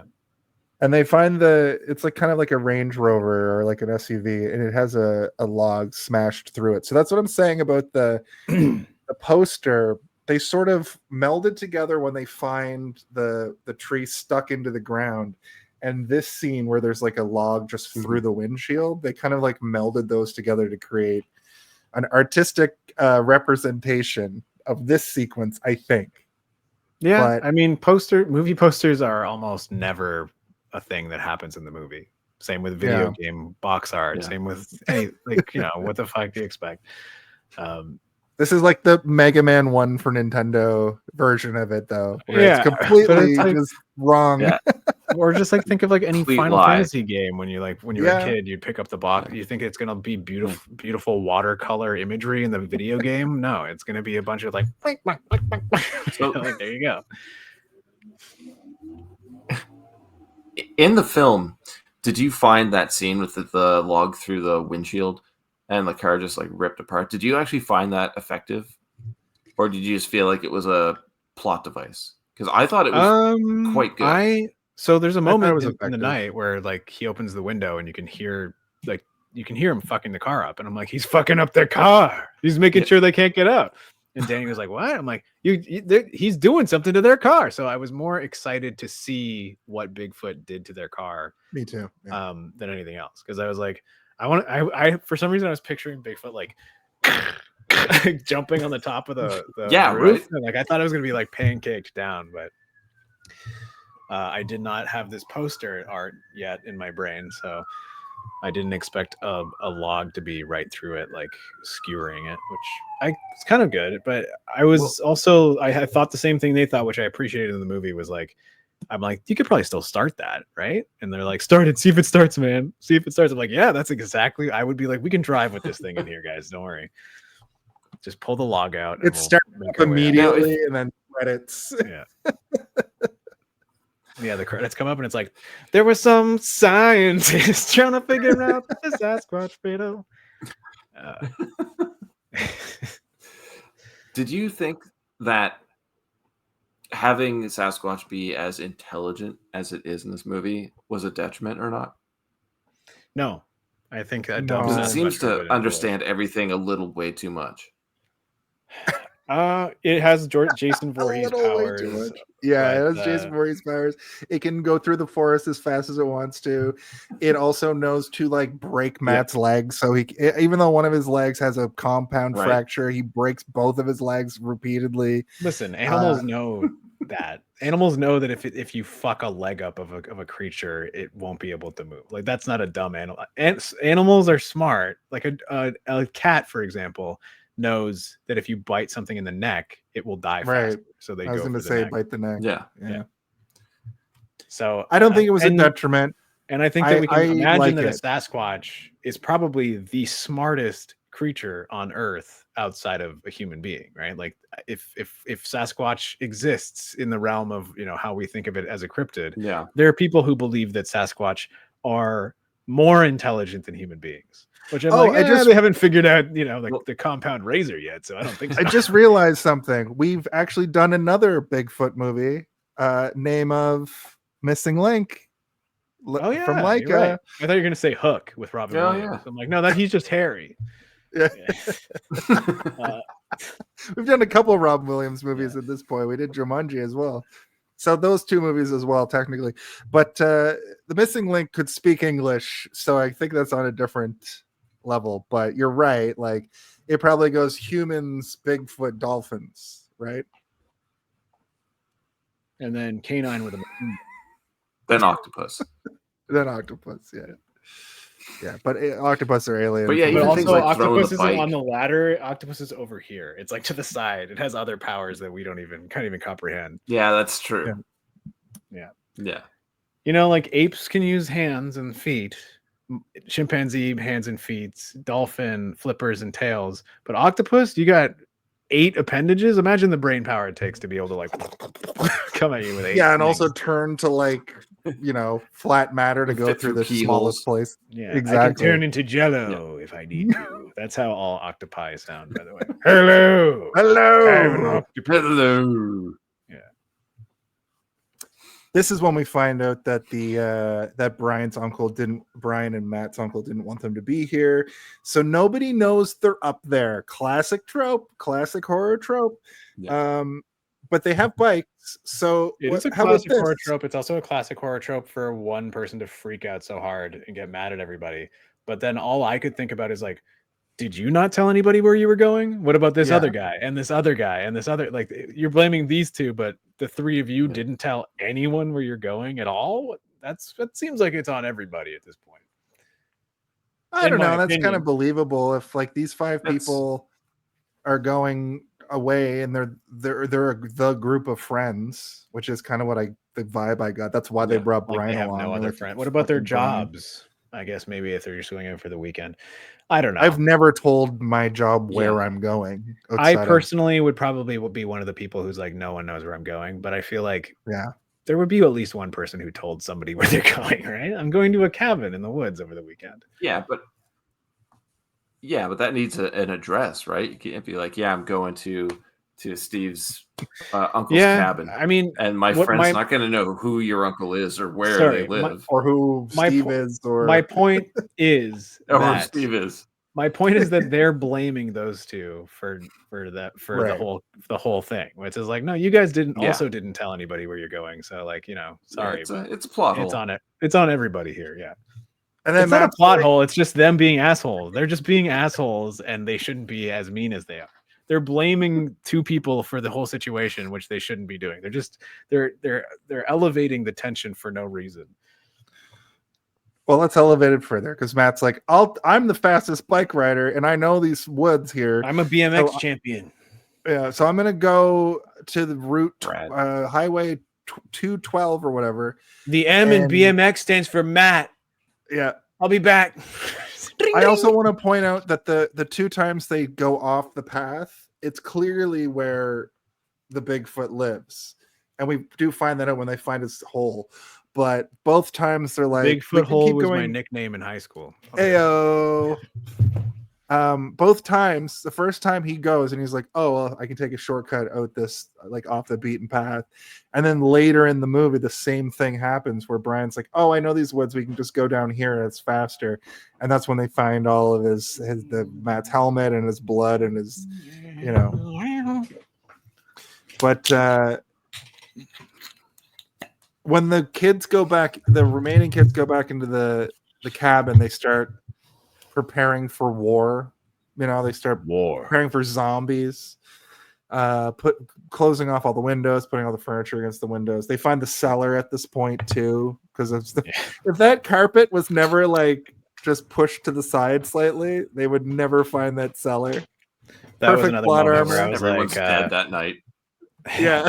As soon as I saw the cellar, I was like, oh, good job, movie. Remind the audience of a better horror movie. But like, obviously a spooky cellar is a fun thing. But as soon as I saw it, I was like, oh, I should watch Evil Dead. That's what I thought. Because I wasn't having a great time at this point. So I'm like, it's a better movie than this. Dead Before Dawn. Bigfoot gets into the cellar so easily that like they don't stand a chance if they never find that cellar. Credits. Matt also is dead.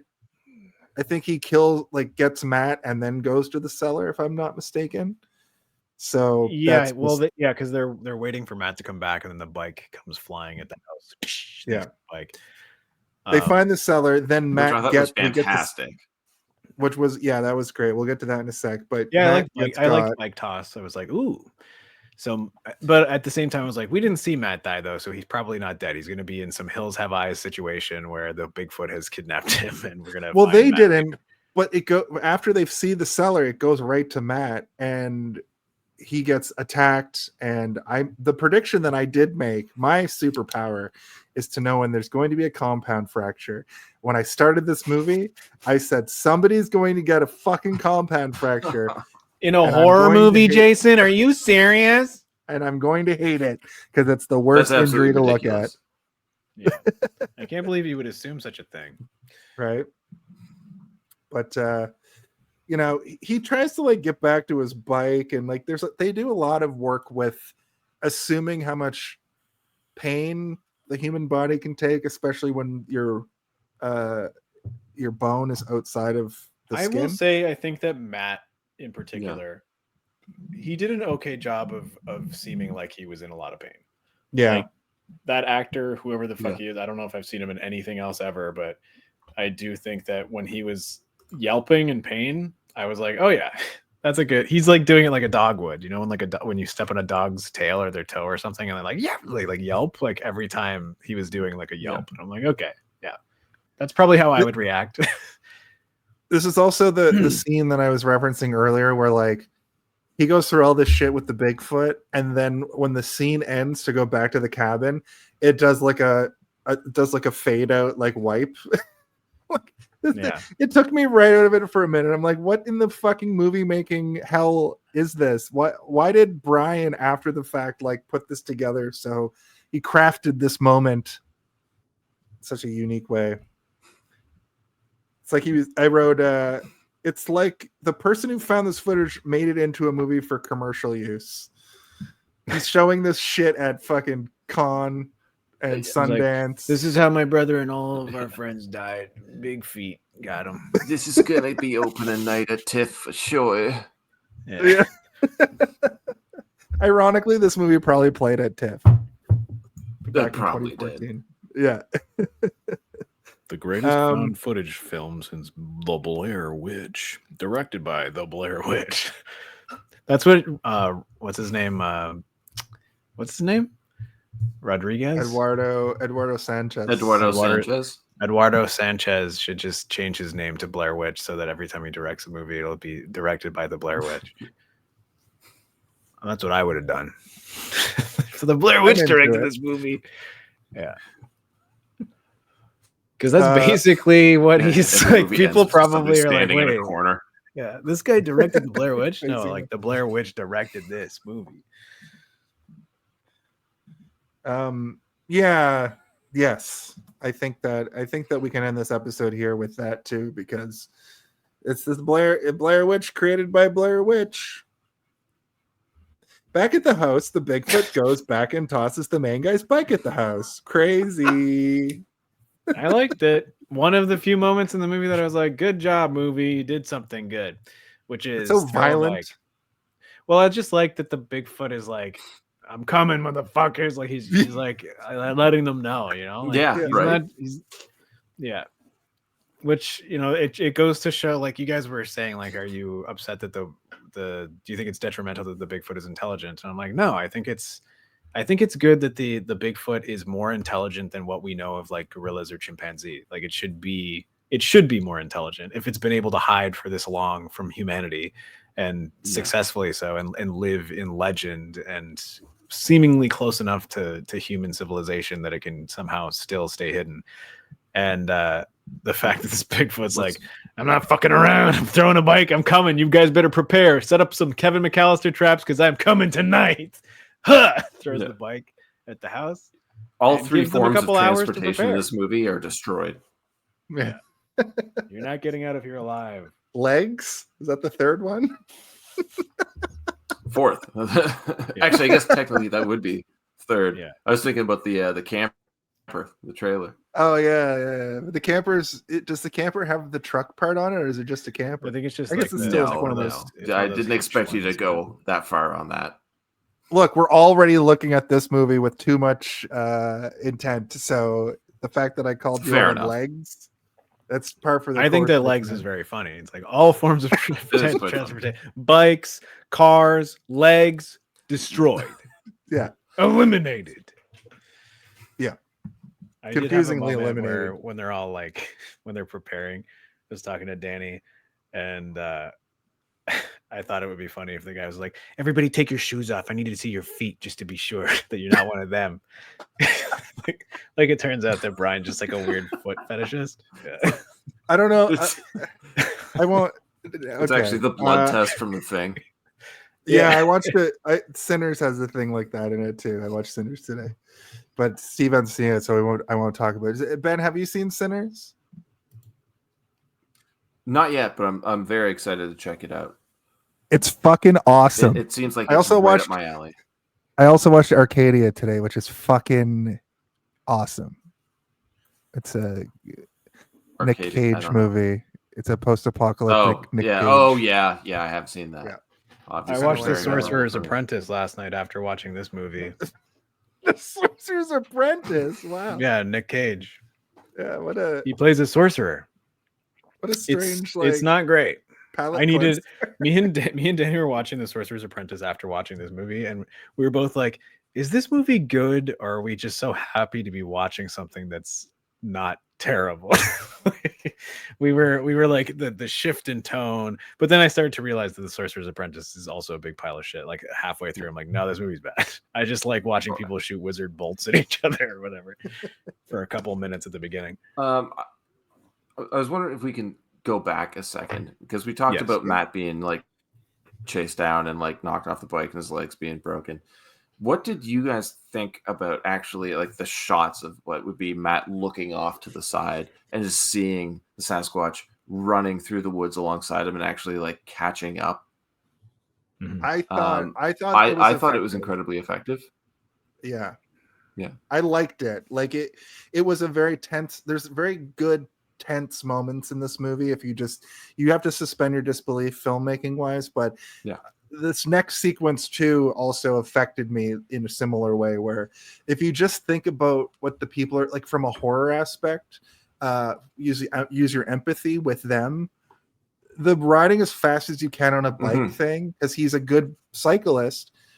Seeing this shadow of a monster fucking just gaining on him so easily, really, and then he wipes out, and then he's like, oh fuck, and he looks down and sees the compound fracture. Fucking, that's good cinema. Like if this wasn't a found footage, I think so, movie, I think that sequence could have been like awesome. So that's what I'm even saying better. Is that I think that the execution of it was fine in terms of a found footage movie, and having to work with the restraints of the only camera you have is on Matt, so you're not able to really show different angles and show perspective and make the monster look massive. So to me, like, it didn't look bad. I just it wasn't as effective as I think it could be. As if we were watching something that's shot more classically cinematically, you could do some really crazy things to show how powerful he is. I do like that, like, he's going as fast as he can and it's gaining on him. Like that's cool, but at the same time, the idea of it is cooler than how it felt in the movie to me. And like, you know, again, I didn't have any tension here because I didn't care about Matt. I didn't give a fuck if he died or not. As soon as he starts getting the call, that's when it becomes more exciting. I'm like, oh, he got a signal. Cool. But then now my brain is like, okay, Uncle Bob is aware now. So now my brain is more interested in Uncle Bob. And I'm like, Matt can die and that's fine. I don't give a shit. So like, I wasn't feeling what the movie was wanting me to feel. And because of that, I was like orbiting away from it, where I'm like, okay, Matt can die and it'll be fine. And then when it cuts away before you see Matt die, you know, if they did a thing where the GoPro slides across and you see Bigfoot just like Donkey Konging on him or something, then I would be like, holy fuck. But they don't show that. Even if they did it on his legs, so that when later you see his legs are all fucked up, but like, even if they were just doing it from a weird angle where it's like the top of Matt's head and he's like, ah! And like he's smashing the legs or something, then your brain would immediately be like, oh, he died. Whereas like, because they cut away, again, my fucking movie brain is like, we didn't see him die, so he's probably going to be back. So now I have this thing in my brain where it's like, they're going to get to a point where they find Matt.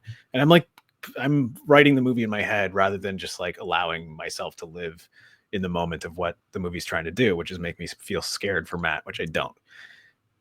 But I did like the addition of Uncle Bob as a character. I'm like, okay, Uncle Bob is going to show up like Tommy Jarvis at the end, like, all right, we got to take out this Bigfoot.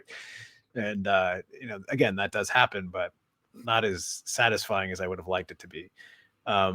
So I don't know, if I had to like rate that sequence, I'd be like Jason said, if this was a more traditional cinematic experience, I think that scene could be really crazy. But even within the confines of what they're trying to do in this movie, I think there are more interesting ways to go about it, which I think I illustrated with like showing him doing like a Donkey Kong smash on the legs would be something that would make you think more that he was dead. But you know, I assumed he was going to be alive, and he was. So yeah, I don't know. Not as effective as it could be, but I didn't have an issue with it at all. I think it was like they did what they could. And hindsight is 2020, my friends. They probably watched that and thought the exact same thing I just said. Like, you know, it would have been crazy if we saw the legs getting smashed up. I like the idea of the GoPro going flying. And and it's like shot just from like getting the top the of his whole head scene forward, and he's like flailing around as it's like smashing, and it looks like it's smashing his body, but it's actually just smashing his legs, but you can't tell that because of the perspective of the angle. Like, they could do something cool like that. But I will say that the moment immediately after where the bike flies at the house, I like that a lot. I'm like, yes, good. Very good. Bike toss is good. No notes. What about you, Ben? You said it. You said you thought it was effective. Yeah, I did, and I do. I don't really think like while seeing like Matt's legs being broken would be interesting.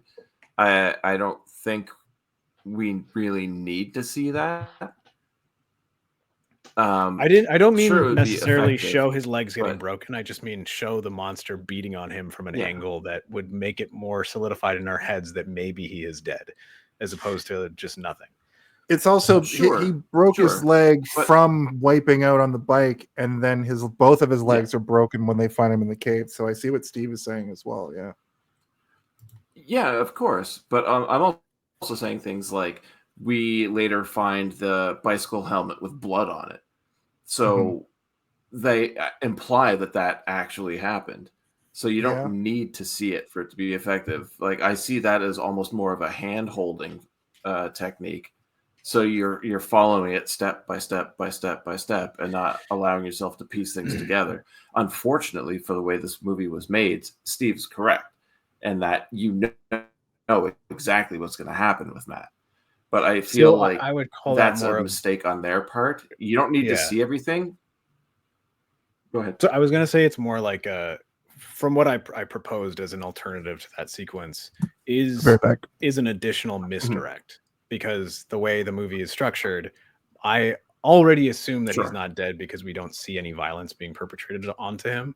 Whereas if they showed even just a split second of it, my brain would be like, oh, maybe he is dead. But there's not a single moment where I thought that he was dead. Even when they find the helmet in his backpack and stuff, the fact that his body's not there, I'm like, well, he's not dead then. Like, unless you see something happening, you're going to assume that he's alive, right? Which is like even the girl when she gets choked in the next scene. I can't remember what her character's name is, but when she gets choked and stuff, Liz, and the fact that they keep kind of like parading her body around, I still was like, is she dead or not? Like, you need to tell me. You need to show something more for me to know if she's dead or not. And I didn't mind that as much, but yeah. Anyway, sorry, I just wanted to like defend my my perspective for a second. No, you're completely right, and I agree with what you're saying. In that, I think it's just we had different perspectives, like what we appreciate, different appreciation of the scene. But I feel like I was okay with it more so because it was such a low budget. And if they had a higher budget and then did the exact same thing, I'd feel like it was like a major cop out, if that makes sense. Yeah. I was more so thinking like maybe they didn't have enough budget for special effects, so we just kind of go with that. But then I also see the errors in that theory because they do kind of go all out on things that didn't really need it. So maybe I just want to like it knowing that it's not great. Yeah, and I mean, I kind of hate doing like the rewrite thing where we're like, what would have made it better? And like, let's see, let's pitch our idea for how this could have been a better sequence, because like, obviously the movie's been made and there's no point in us even talking about it. But I'm just like, you know, if you think about like other things you could do, like you don't even have to show the ape hitting him. It could be like a log. The thing flies over a log and you just see the hands coming up and you hear the guy screaming and the noise of the crunching or whatever, right? And then like one final hit and he stops screaming, like it hit him in the face or something, right? you would assume he's dead because you'd hear the nasty noises and then you'd hear him be silenced. But then, they find him and he's just got like a bruise on his jaw or something from when the thing hit him in the face to shut him up. There's things you could do that would stop me from doing my stupid movie brain shit, which is like, I've seen a million movies and I know how this is going to go. If you tweak that one thing, then you're going to trick at least me, right? Like the person who can do that. Yeah. But I mean, at the same time, just hearing the crack of the helmet or something. Yeah. And that's all through sound design, right? You don't have to show it. It could be off camera. It could be you can just see one arm coming in and out or something, like there's tons of stuff you can do to trick like the ones. And then, the twos are the people that you don't have to trick because they're just going to watch it and experience it. They're going to be like, oh, that guy died. But then the other people are like, oh, we didn't technically see him die, which means he will appear later in the film, which is me. The horror 101. Shitty nerd. Yeah. But it's funny that you've spent so much time analyzing the scene where, from my point of view, I really didn't. I'm just doing it right now. I mean, I'm just dragging it out of him right now. No, the bit that happens next, I thought it was so much worse for Elizabeth. What it turns out happens is he like grabs her and crushes her larynx, and she dies of asphyxiation, it seems. When I watched it, the larynx the spirit of the forest, who's like voiced by Danny DeVito, being like, whoa, whoa. Yeah, it's an environmental death. Yeah. But my version was much worse because she died from like blunt force trauma to the head, like a cracked I mean, it might be a combo, Jason. Like, it just seemed like she was choked, but like she is being bashed. So, but the realization I've had is her her throat is crushed and she's gasping for air. It's horrible in its own right, So sometimes when you watch a thing like this sequence here, I thought he was dead. I didn't use my critical thought of, in horror movies, if you don't see a person die, they're coming back. I didn't do that. So I thought he was done and gone. So later in the movie, when they're out in the woods and they take that wrong path again and they hear him screaming and he's still alive, I was like, oh, my version of that is if somebody's still alive in a movie, they're alive until they can get them to help, right? So it's like the opposite for me a lot of times. I'll see somebody still alive and like until they're confirmed dead, they're still alive. I don't do the like, we didn't see them die, so they're still alive. Does that make sense? You're talking about the red-haired woman? I'm talking about the red-haired woman being definitely dead. Well, I mean, I also thought that too, because I was like, I need you to tell me she's dead, because they keep treating it like they're not confirming it. No one's saying she's dead, but she's also breathing at that one point, like, so you're like, okay, her throat has been crushed. She's probably gonna die, but like, and then she dies during the night, I guess, like, which is, and they don't want to talk about it. I get, like, narratively, it's like, it would be weird for them to be like, she's dead, man, she's fucking dead, and then everyone be like, shut up, don't say that. Like, whatever. We can understand what the alternative of that scene would be, but it's weird though when she's like, oh, is she dead? And me as a viewer being like, yeah, is she dead? I think, probably, definitely. No one hears no one, and then eventually it's just confirmed. You're like, fine, I guess.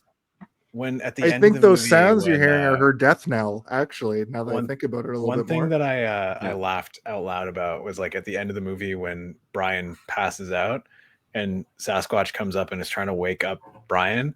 Sasquatch is using proper CPR training techniques to make sure that he doesn't fuck with the body. Whereas like these idiots can't tell if this woman who got her throat crushed is dead, but Sasquatch is banging the ground next to his head. He's like, I'm like, oh, that's what you do when you go up to somebody before you perform CPR. And then Sasquatch kind of starts doing CPR on him. Yeah, bash. See that in that moment too, I thought he was still alive, but he knew to play dead. They didn't telegraph it properly. I also thought that too. I thought that he was pretending to be knocked out or dead or whatever. But I kept being like, that must smell so bad. Because they always say Bigfoot is like the worst smell, and then like he's this close to his face, going. Yeah, that's where we bring up the burning beard from the beginning. It just sets Bigfoot's face on fire. Yeah. He's pretending to be dead. His and he hand just, comes into frame. That That would have been smelled actually bad dope. before. Yeah. Chekhov smoking Sasquatch. Heyo. So it's the night. That's actually why there's the Bigfoot. burnt forest at the beginning. I do want to say that there was a moment in this movie that happens right now, which is the bike gets tossed at the house, and then they're all like, "Oh God!" They go inside, and then the redheaded woman goes, "He's waiting for the nighttime to come and get us." And I out loud went, "Oh my God!" And I started like laughing like a lunatic. And Danny was like, "What?" And I was like, "This movie sucks." That was the moment that I Sometimes decided I come was at not night, having fun. sometimes or whatever. But luckily for the movie's sake, after that moment, like I was not having a good time, and then after that, stuff started to turn. Like the bike being tossed at the house was like a plus, but that line really sunk it down low, and then the Sasquatch attack on the house brought it back up a bit, and then like I said, the last like 10-15 minutes of the movie is actually pretty good. So I was kind of like an up and down roller coaster ride at the end, but the beginning was just like getting lower and lower and lower. I'm like, this movie is fucking bullshit. I hate it. I think this is my favorite part of the movie, though, because I always talk about how I like chaos. It gets so chaotic here where they have no idea what to do. Todd finds that old fucking rifle. He's like a single shot rifle with 4 bullets, but somehow he shoots it so many times. Yeah. He's shooting it off. Break barrel. Elizabeth wants him to shoot it, and he's like, I don't know where to shoot it. And it also, the Bigfoot's just kind of fucking with them a little bit here too. It manages to grab and kill Elizabeth like through the wall. They head into it cellar. goes through the window where they put the bed frame up. Yeah. Like, but again, I was like, this thing seems so strong, but it can't push over a bed frame. Maybe they did a really good job of wedging that thing in or something. But yeah, it grabs onto her and like, or maybe it didn't. Also hucks her across the room. It can't figure out doors, I think, is one of the weaknesses of this Bigfoot. It has no idea how to navigate doors. Yeah. It happens here, and it happens understands transportation. Understands to destroy a car to make humans have to stay, but can't turn a doorknob to open a door, but can punch through a window. I mean, like, it sees the car moving. It's like, I have to destroy their chariot, like in its head. It's like, if I smash this, it will stop working. Maybe I have to kill its giant armored beetle that it travels around inside of. Tell me more about that's something too to think about here. Bigfoot is relating to like animals he knows. Bigfoot is like, I have eaten bugs that looks like this but small. If I squish bug, it dies. If I crush big bug, it dies. That's what the Bigfoot is thinking. I like that. I would love to know what Uncle Bob's encounter was, because nothing of his is destroyed until the kids are there. Hey, I've got a theory. Yeah. I've got a theory, Steve. I've got a theory. All right. Theories. Bigfoot is a woman. Bob is the father of the juvenile Bigfoot. Oh God. They call me Big Daddy. He warned them not to interact with the Bigfoot, but he interacted with the Bigfoot on his own back in the I thought maybe 90s. he had like killed one. Yeah, it's Uncle Daddy.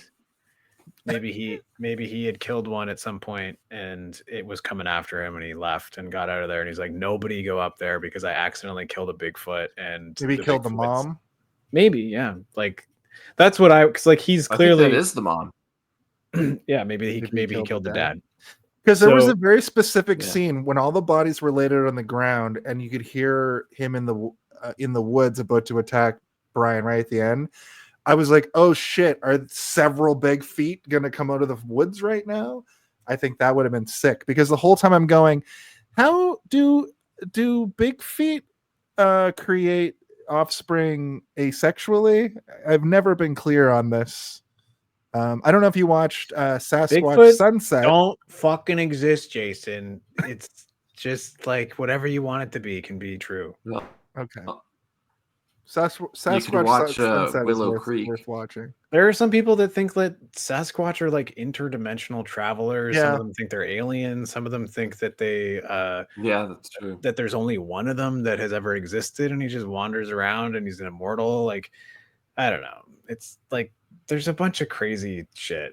Like there's no consistent or agreed upon version of what Sasquatch is.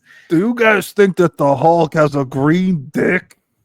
Who would win in a fight? Sasquatch or the Thing? So That's yeah, a good question. Let's explore the depths of it in the video. I think that in this movie, it just seems like they are like some sort of North American missing links ape type thing where it just exists and it is good at hiding. I don't think it's got mythical qualities. It doesn't seem to it in any way. My favorite theory is that Bigfoot is just like a homeless guy who let himself grow his hair crazy. Who's got Robin Williams level of body hair, but worse. It's actually just Tom Waits. Yeah. You ran over my kid. Yeah, it explains the voice. How are you doing? Yeah. Right. So the nice thing about this too, I found, was like normally it's like Pacific Northwest or the Appalachian Mountains where we deal with Bigfoot, and this is Texas. East I found Texas. very strange. East Texas. It's the Is it East Coast. Texas? They say East Texas Yeah, a they couple say times. East Texas. East And Coast. I don't really know if there's significance to that, if there's like a high concentration of Sasquatch encounters or sightings in East Texas, but I did look up, and a lot of the movie was filmed in East Texas, and it is a highly rural area. So I think maybe it's just like they just wanted to, because like assuming that these people live near there, they're just like, yeah, we're just gonna set it where we're filming it. Maybe. Well, the way that the U.S. Convenient. is situated, and the way that Texas is, East Texas is like northeast, almost Alabama, right? So that explains the like hyper wooded area, but not like tropical. So it, you go a couple states north and it's Appalachia. So it, they're playing with a few ecosystems. If you know your geography of the states. Yeah, this guy, he could be a desert Sasquatch, he could be a swamp Sasquatch, he could be a mountain Sasquatch. We don't Swamp Squatch. Yeah. I like the idea of a desert Sasquatch who's just like, there's nowhere for me to hide. Yeah. What do I do? He just like curls up and pretends to be Cactus. Yeah. I'm just a hairy rock. Leave me alone. I'm a cactus.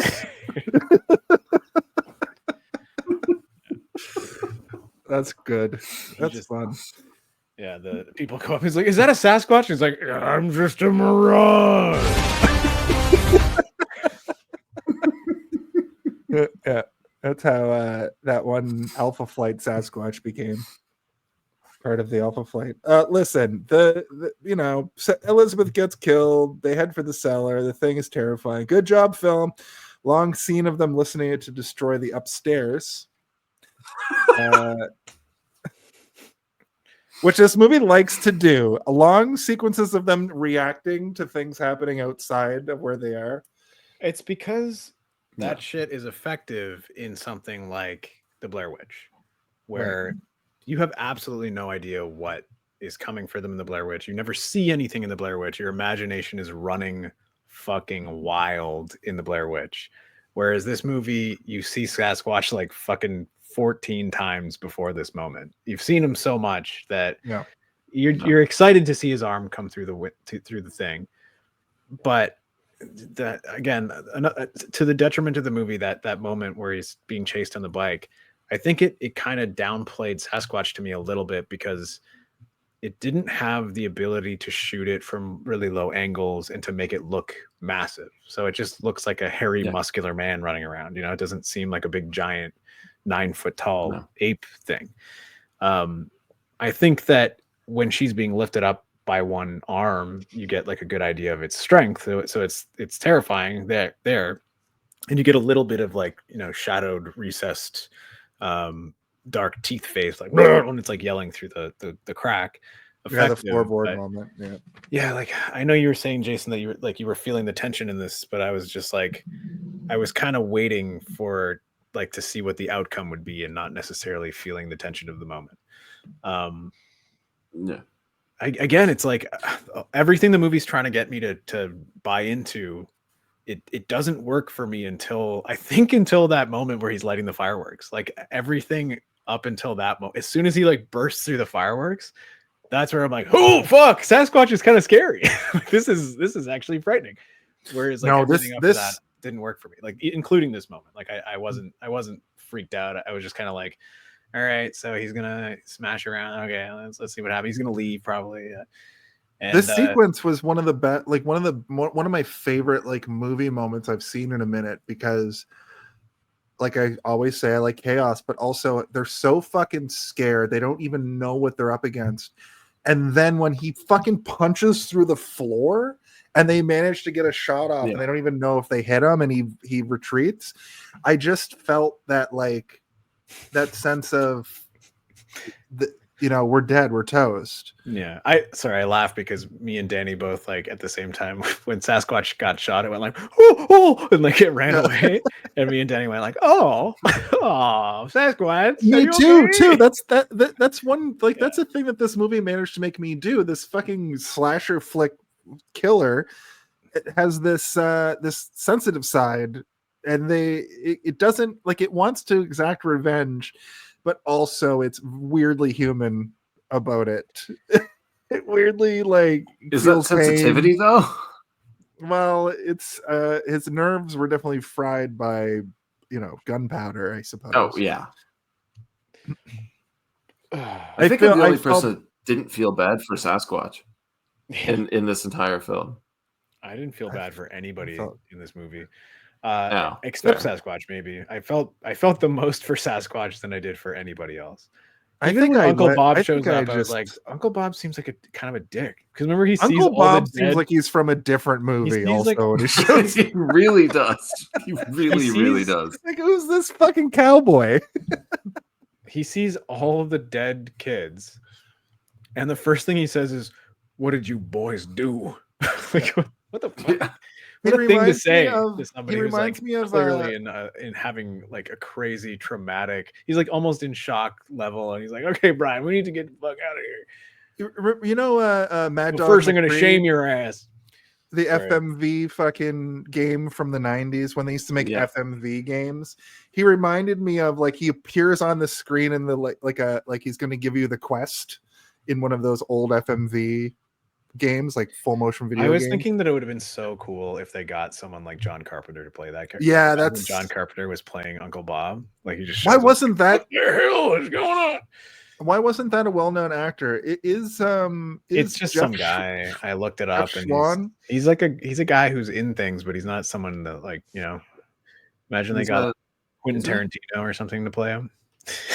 Like someone who's like pretty okay at acting, but like also is just like a well-known horror director or actor. Should have been Jeffrey Combs. Jeffrey Combs would have been great. Jeffrey but Combs then, if it was Jeffrey Combs, that we would have needed 25 more minutes of him like being like, "That's a good point. I fell in love with Sasquatch once." And his beard is clearly fake, because that guy cannot grow a beard. There's no way that smooth-faced man can grow a beard. And it punches its way in, and they manage to shoot it and hurt it, I think. So, okay, the next day, they go up out of the cellar. They've got a corpse with them. There's blood and fucking broken furniture everywhere, which I thought was cool. Everybody's stressed out. They confirm that the bike that was thrown was Matt's, and Elizabeth is dead. And they make the decision to get the fuck out of there. And when they're going through the woods, they decide to take that same shortcut, I guess. I think I have a theory. This doesn't require the sting, but what if they just stuck to the path and didn't try to get to I think it's a highway when they keep saying 212. It's like a highway or an exit or something. Yes. So he remembers a path from when he was a kid that he took 1,000,000 times, and he's like, it'll take us less than half the amount of time if we go this way than if we take the trail. And they're kind of wary at first, but then they both are like, well, do you remember it for sure? My brain is being like, don't trust the stoner, don't trust the stoner, don't trust the stoner. But that is where we did see that's where Matt went. So like the two of them clearly knew this, but it's a grown in nothing. It's not a well-walked path because the uncle has not allowed anybody to go up there in a long time, so it's been overgrown. And the Sasquatches don't use it. But I mean, the real theory is if they just stayed where they were, then Uncle Bob would have showed up, like, they would have encountered Uncle Bob, But also Sasquatch might have kept coming back. And also Sasquatch lives in that path, that shortcut. Yeah. But they also wouldn't have found Matt, and the movie wouldn't have proceeded as it did. But yeah, if they just stayed put, then Uncle Bob probably would have showed up. If they re-fortified the house and be like, this time we're ready for Sasquatch. Just got to shoot him again. They find a toolbox with a hammer and nails and some wood, and they fortify it better, and paint cans, and like a really big, long like pipe that they can tie to the top of stairs in the sequel, and it's much more impactful. Maybe some bricks and an iron that they heat up, and maybe some tar and a toilet filled with turpentine. That's my Home Alone. Electrocute Bigfoot somehow. Shock his get ass. Get a whole bunch of Christmas throw some ornaments. bricks at him. Yeah. What, you don't want this to turn into a Home Alone movie all of a sudden? Yeah, that's our Home Alone of it blow all. my mind. Yeah. I have to go to the washroom. I'll be right. Lure him in. I won't get too far forward because I think this movie's short enough that like we're almost done. Yeah. But one thing I was curious about, and no one ever seems to bring this up in Bigfoot movies, and you mentioned this, and it drives the point home for me. And in this path that only like Brian and Matt and Uncle Bob would know about, is Bigfoot's den. Say, never in a movie did someone find a trail made by Bigfoot. I mean, when you go into the woods, if you're ever hunting, you see trails clear as day that animals will always take. It's like when it comes to Bigfoot, if it were actually a thing, it knows enough to take a different path around different trees every time it goes on some excursion. This human-sized thing that leaves footprints everywhere. Let's not mince the reality that he finds a footprint early in the movie. But you're right. Bigfoot is an 8 foot tall, like anthropomorphic monkey who always never takes the same route twice. Yeah, never breaks twigs, never creates a path or anything. But his feet, it's right in the name. His feet are literally big. They're literally huge. I think that goes to the paranormal element of it, and him being a mythological creature who also has Jason mist abilities. He just mist through the woods. To say, float like a butterfly, sting like a skunk ape. Stink like a skunk ape? Is that what you said? He said sting, but stink I think works even better. Float like a butterfly, stink like a skunk ape. I'm gonna write that down. That's what Muhammad Ali used to say. True. Oh man, that is funny. Skunk ape. I forgot that's what they were also called. Yeah. Let's go back like the legend of Boggy Creek. One of the few really good ones. I imagine what do you guys imagine a Bigfoot smells like? I imagine it smells like the smell of like a dead mouse, but also a skunk, but also like when you smell somebody's BO on a bus. Yeah. Those three things combined. Yeah. I would imagine a rotting rat corpse and dying moss. Yeah, something very earthy, but also like definitely earthy. Yeah. Hello, frequent caller. Hi. That's a good pun. That's a good pun. It's good play on words. Yeah, I mean, I think that when you smell somebody who has like unbelievably sort of like the food they eat is coming through their pores kind of thing, where it's like their body odor is like next level, or it's not just sort of like a regular body odor, but like a salty meat kind of They only stink. they only eat pollock. But also, you would assume that a Sasquatch would be omnivorous, which would mean that it was like it would probably only eat mostly vegetables and meat every once in a while, right? Like that's how I always think of Sasquatch. Like I don't think of them as something that eats meat primarily, because like think about apes, right? Like apes mostly eat vegetables and fruit, but you know if they have to, they'll eat something. They'll even eat other apes sometimes, but usually that's like as like a ritualistic weird thing. Maybe that's where all the Sasquatch went. Smell like? It's true. That's actually what does it? Good question. I would assume like the zoo. When you go to the zoo, it smells like shit and hay and stuff, right? Yeah, hay. Let's see what the internet has to say. Yeah, The according barn. to Google, apes, particularly gorillas, are known to have a distinct, often musky or pungent body odor. That doesn't really strong musky smell. Saying musky and pungent just means that that's a strong, heavy odor. It doesn't tell you what the odor is. I could describe anybody as having Research a suggests odor. that gorillas, especially silverbacks, use their body odor to communicate in various social contexts. It's like us. Do humans not? Yeah, I can tell what somebody's trying to say if they smell like an old armpit. Well, This includes broadcasting a presence, hiding from strangers. Jason's nickname in and high signaling school. aggression. No. What? Can you say that again? I said Can you Jason's say that again? I said Jason's nickname in high school, old armpit. Yeah. No, Here comes old armpit again. He's up to no good. I was pheromone maxing, okay? I was pheromone maxing. Yeah. You're on a treadmill, be like, I'm trying to pheromone max. I'm going to the bar later. Trying to pick up the weight. Mr. Wembley. Yeah, here comes old armpit. So where are we at here? The rocks? They make the decision to go off the path to a shortcut. They can hear Sasquatch. They also find Matt's helmet and blood and like a spot with some blood on the ground. And then there's just like a travel montage of them like traveling through the woods, and then it becomes night.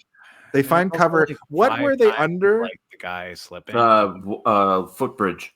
Yeah. Oh, it was a footbridge. I was like, how did they get it? Why is this park bench like this?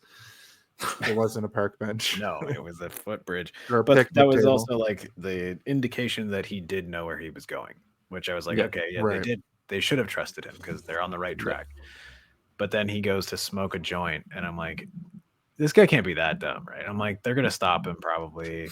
They do, but she stops him with a look. But I'm like, you think that a Sasquatch isn't gonna smell your fucking reefer, you pervert? And want a toke? Yeah. But it's also stupid because Todd's like sanity meter is all the way down, but he has the gun, so he's firing into the woods blindly while giant rock-shaped bricks are flying out of the forest. They're about the size of like a human head, maybe bigger. Like they're big rocks. Big rocks. Yeah. Which was awesome. And that's classic Bigfoot thing. Really, is throwing rocks at people's cabins when they're inside, or like depending on what you listen to or what you watch, it's more of like a threat or just more of try like a diversion or something like that. But here it really feels to me like Bigfoot's just fucking with them. Yeah. It Like, does feel like he's trying to push them towards the goal, which is to show them what they did, right? Like, yeah, I think so too. Which you can't really understand until you get to that, the end point, and retrospectively you understand like, oh, Bigfoot is moving them to where he wants them to go, so he can be like, look at what you fucking did, you assholes. Yeah. But I think we can agree that this movie's not good enough to do something like that effectively. I agree. No, I think you guys, as much as I would like it to, like I'm watching it and I'm like, at this point I'm now fully to the point where I'm like, they killed another Bigfoot, and he's trying to show them what happened, or he's hunting them specifically for revenge, because it's like Jaws the Revenge or whatever, right? Or it's like the shark. Come on, it's not that bad. Listen, Jaws the Revenge is actually kind of good if you watch it in the right mindset. But I think that, like, again, all movies can be okay if you watch them in the right mindset. So like, I'm watching this movie going in hoping that it's going to be good, seeing that it's bad, but it's not bad enough for me to like it for being bad. So I'm sitting here in the middle zone where I'm like, I don't fucking like it and I don't hate it, and I don't like it for being bad, and I don't enjoy it for being what it is, which is middling to me. So to me, it's just bad, not good, bad. I'd like to point out too that during this whole sequence, full night vision, and it's almost like the movie, as they were making it, they realized we can't just show people in the blackness of the forest. Yeah.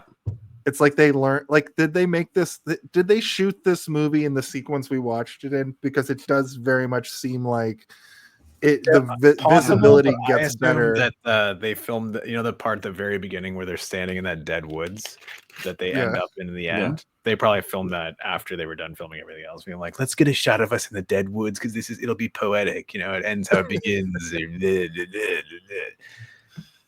then they did that sound effect with their voice. They went because that's kind of what it It's feels very like. Hotel Transylvania. Yeah. Anytime that I'm doing I don't say blah blah blah. Anytime that I'm doing something that feels too poetic or like schmaltzy or like too artsy fartsy, I'll go like, and then it's like this, and then like this is like that, and then people will be like, oh yeah, true, that does make sense. Yeah, definitely. That was very good. If you're not earnest about it, then it's just a moment. Ernest Meets Bigfoot would have been a good one. Oh my God, it's Sasquatch. That would be amazing. Vern, what do you think? And then the cross-dresser character comes in. Well, I thought that Bigfoot would have been a good person to meet. But alas, listen, we have a situation. Ernest was taken from us too young. He should have survived much longer than he did. At least John Cena was looks actually like way older than we thought he was. I think that is the case. I think when Jim Varney passed away, he was actually like 70, but he just had a youthful spirit. Yeah. Oh no, but you're right. He was like Cena does look 20, like but him. a bad smoking habit. Yeah, John Cena does look like him, and he should reprise the role of Ernest, but just as a big jacked. Holy shit! How old do you think Jim Varney was when he passed away? Do you guys know? 52. I'm gonna say 83. He was 50. What? Oh shit! I was almost right. You were almost right, but yeah, he looks like did he die of cancer? Yeah, he did. Yeah. Hey, Vern, know what I mean? Hey, Vern, you guys know what I mean?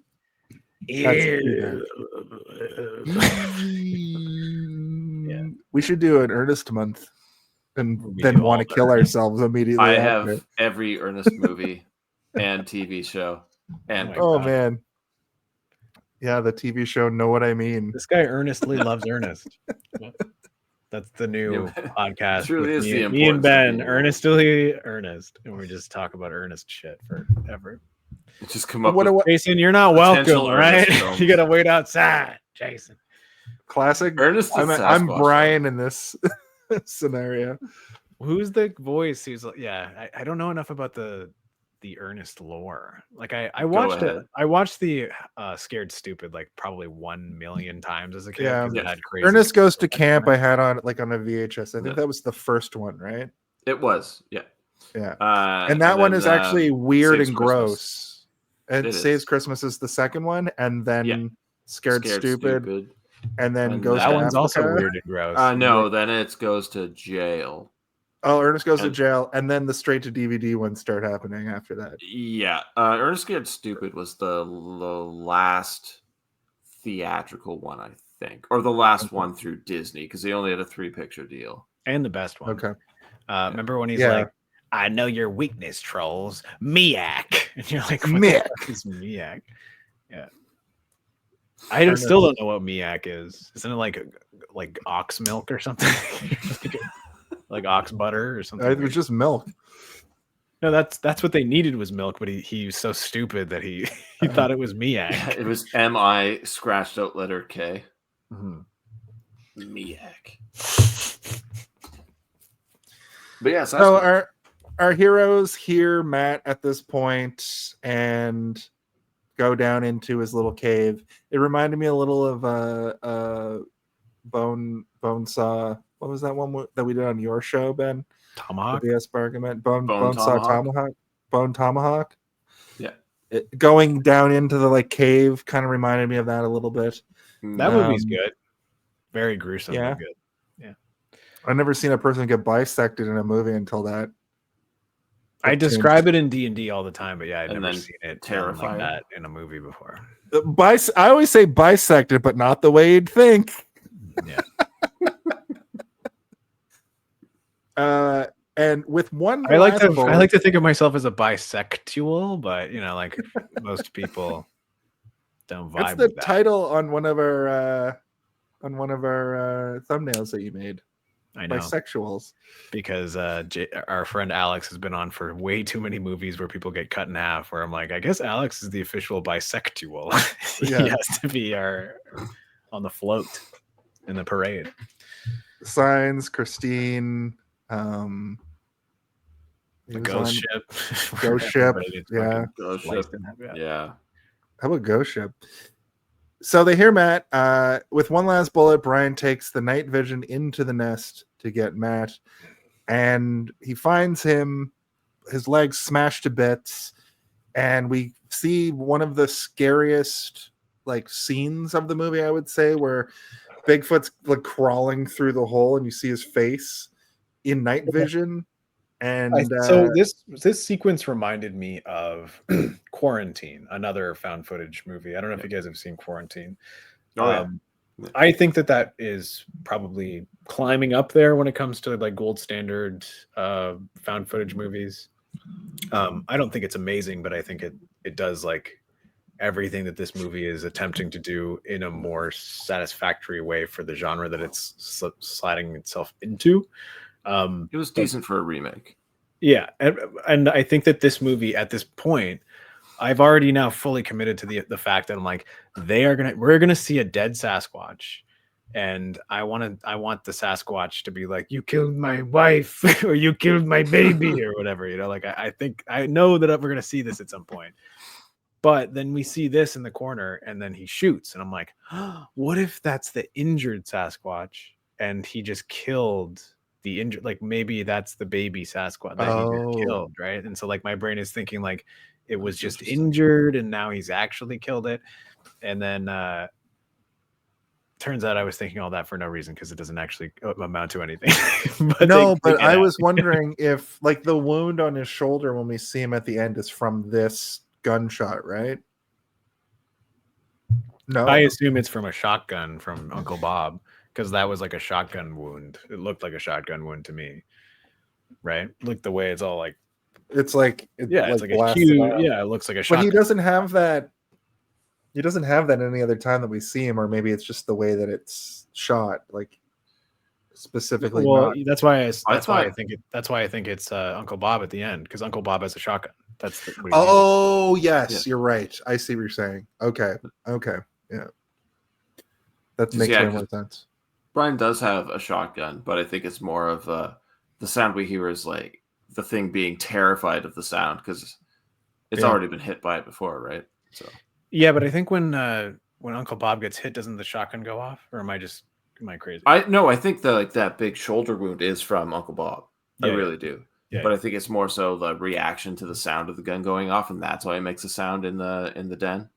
Right.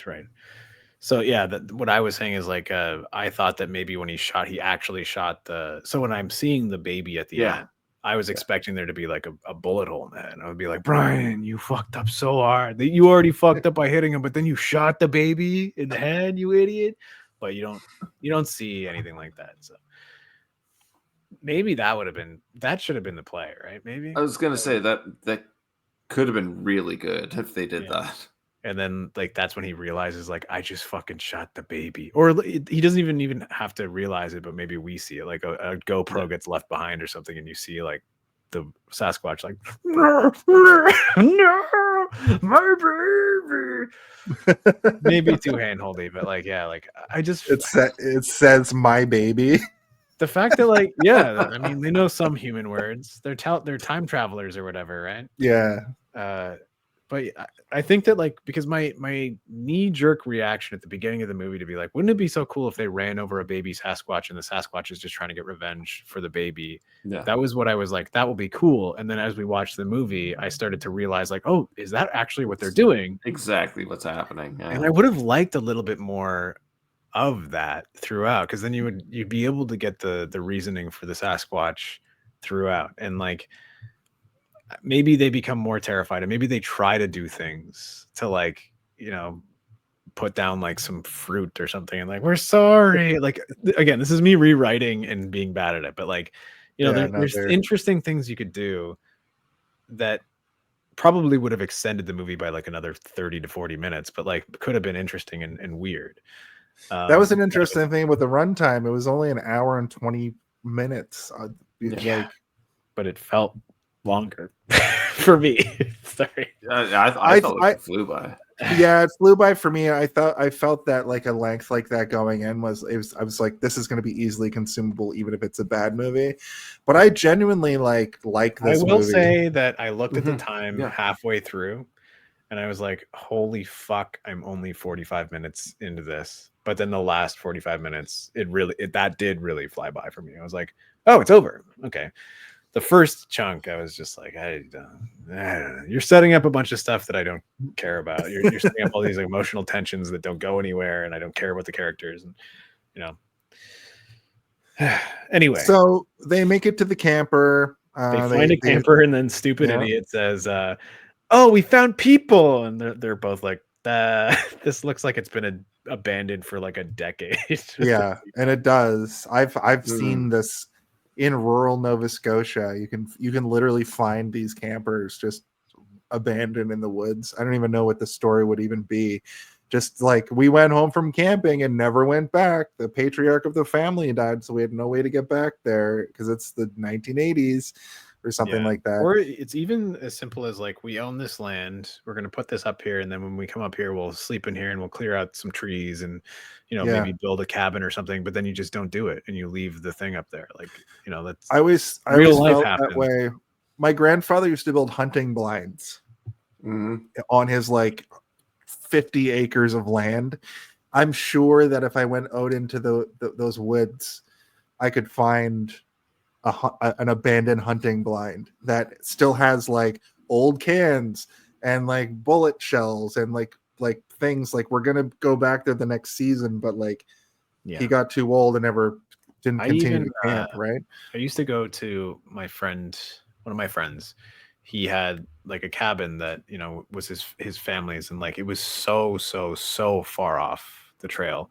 You know, most cottages you go to are connected to a cottage town or, you know, some sort of community, and there's other cottages around, but this was like so out that I was like, we could all die and no one would know for like several days at least. So this movie suddenly doesn't seem so ridiculous for these people to go out there. It still does, but the fact that they didn't tell anybody where they were going, right? But we used to like walk around and we would find these cabins, and his uncle would be with us, Uncle Bob, and he would show us around, and he'd be like, well, no one's been to this cabin since I was a kid. And we're like, what? And we would go inside and you'd like look at like salt and pepper shakers and like utensils and things that like, you know, kitchen appliances and stuff that are from a time beyond even like the generation before used time, where you're like, this is a can opener that is so poorly designed. You're like, this is what they thought can openers were? What the fuck? But there'd be like no doors on it and stuff, and you're looking at this falling apart place, but there's still spices and food that has just been left behind by somebody who hasn't, you know, their family didn't even know they had a cabin, or they left their estate to their family and they didn't care enough to come up and look at this cabin, and now it's just a moldy mess or whatever, right? It doesn't even have doors on it. And it's like these places exist, and like I watched the movie Deja Vu this week, and like there's a scene where they go through this just like run down suburban town where like the whole town is just like dilapidated, and you're like, it makes you think that there's like areas that used to be like a thriving community that just fell apart, but then there's also places where it was like a getaway for people that they have forgotten about and their families forgotten about, and it just like goes into ruin. And that's how Sasquatch lives, guys. He goes around and he Sasquatch in people's dilapidated homes. He's a Sasquatter. Sasquatch. Sasquatter's rights, buddy. Yeah. You live wherever you want. But the whole sequence here is insane to me because when they pull Matt into there's also a sequence where they're like they've got Matt between two people like trudging him through the woods. Like this guy's legs are fucking compound fracture broken. Like I assume that his legs are dust, like his bones are like dust. Yeah.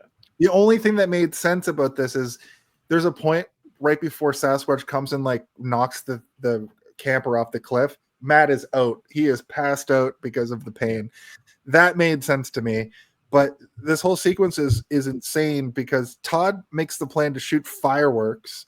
He gets out. He sets up like a magnum or whatever. It's because they get called by Uncle Bob again, and Uncle Bob reveals that he's at the cabin. So they're like, if we shoot off the fireworks, he might hear them and he might see them and know where to go. And they're right, and it works. And you know, this is a good setup payoff thing where I'm like, I was hoping to see some fireworks go off at night, whizzing by Sasquatch's face, and see some red and green or like blue light flashing by a man in a monkey suit. But you know what we get here is pretty good too. I think it would have been more effective at night, but it was interesting to see they're like, oh, it does work because they're like the fireworks are going to work in the daytime. I also really enjoy the fact that Todd gets grabbed during this and thrown into a tree, and then his GoPro for the rest of the movie, which captures a lot, is broken. It's got like a fake broken effect over it. But I did like that during that when he flies into the tree and it's like and like you hear a good clunky sound. You hear the shatter of the glass. You see the camera break. I think I said to Denny, oh, they finally did something creative with the first person perspective of this fucking movie. Yeah. It took them the whole movie to do something creative. Yeah. You both blew past, which I think is the biggest creative mistake in the movie. And that is inserting that scene where Todd sits down on Matt's broken legs. Yeah. Yes. Yeah. What a weird comedy moment for no reason. Exactly, and it breaks it up because I think it is actually pretty tense up until that point and after that point. So putting that little bit of humor in there, first of all, it doesn't belong in this movie whatsoever. No. Anything past the first act, you don't have humor. Also, there's a really and it really ruined this because we get. I was going to say there's a really shitty joke. Completely. There's a really shitty joke just before that, right? Where he says something like, we should have just gone to the beach, guys. And then like she laughs and kisses him or whatever. And then he sits on his legs and he's like, oh, and the guy's like, I'm sorry. I didn't mean to sit on your broken legs. And you know, like it's good. Like it alleviates the tension enough because you're so tense. I don't think that the moment where Sasquatch pops through the smoke would have been as effective had they not sort of like tried to bring it down a little bit. Right. Mm-hmm. Oh, I disagree. You disagree? Oh yeah, like I think putting humor in that scene is a horrible choice because I think Bigfoot running through that smoke is beautiful. It's very scary. It catches people off guard. But I think if you kept building the tension to that point and didn't break it off completely, it would have been that much more effective. So I think if they didn't have that bit of humor at that point in the movie, Bigfoot running through that smoke could have been the scariest part of the entire film. To me, it is. It already is. So really, I think that, yeah. And for me, I appreciated the tension break because you're at a level where it's like, you know, they're in this situation that is hopeful, right? So like, having them be able to finally have those moments of like, we're breaking the tension with humor, and it's bad humor, right? Like the sitting on the legs is funny. I think I agree with Jason. It is funny. The joke before that is weird, like shitty screenwriting 101. Like, and then he says something like, "We should have went to the beach." That should have been a rough draft joke that they reworked and made into something better, or just got rid of altogether. I agree. But I didn't have, I wasn't affected by Bigfoot running through the smoke, because my initial reaction to that was, that looks ridiculous. The Bigfoot in the daytime at that moment, it made me go, oh, that looks bad. But what the comedy moment breaks up for me is the next sequence of Bigfoot being outside the cabin and tapping on all of the windows and doors and not being able to get in, doing like the classic, like, I can't manipulate a door to get in, and then pushes them off the cliff. I thought it broke up those two sections.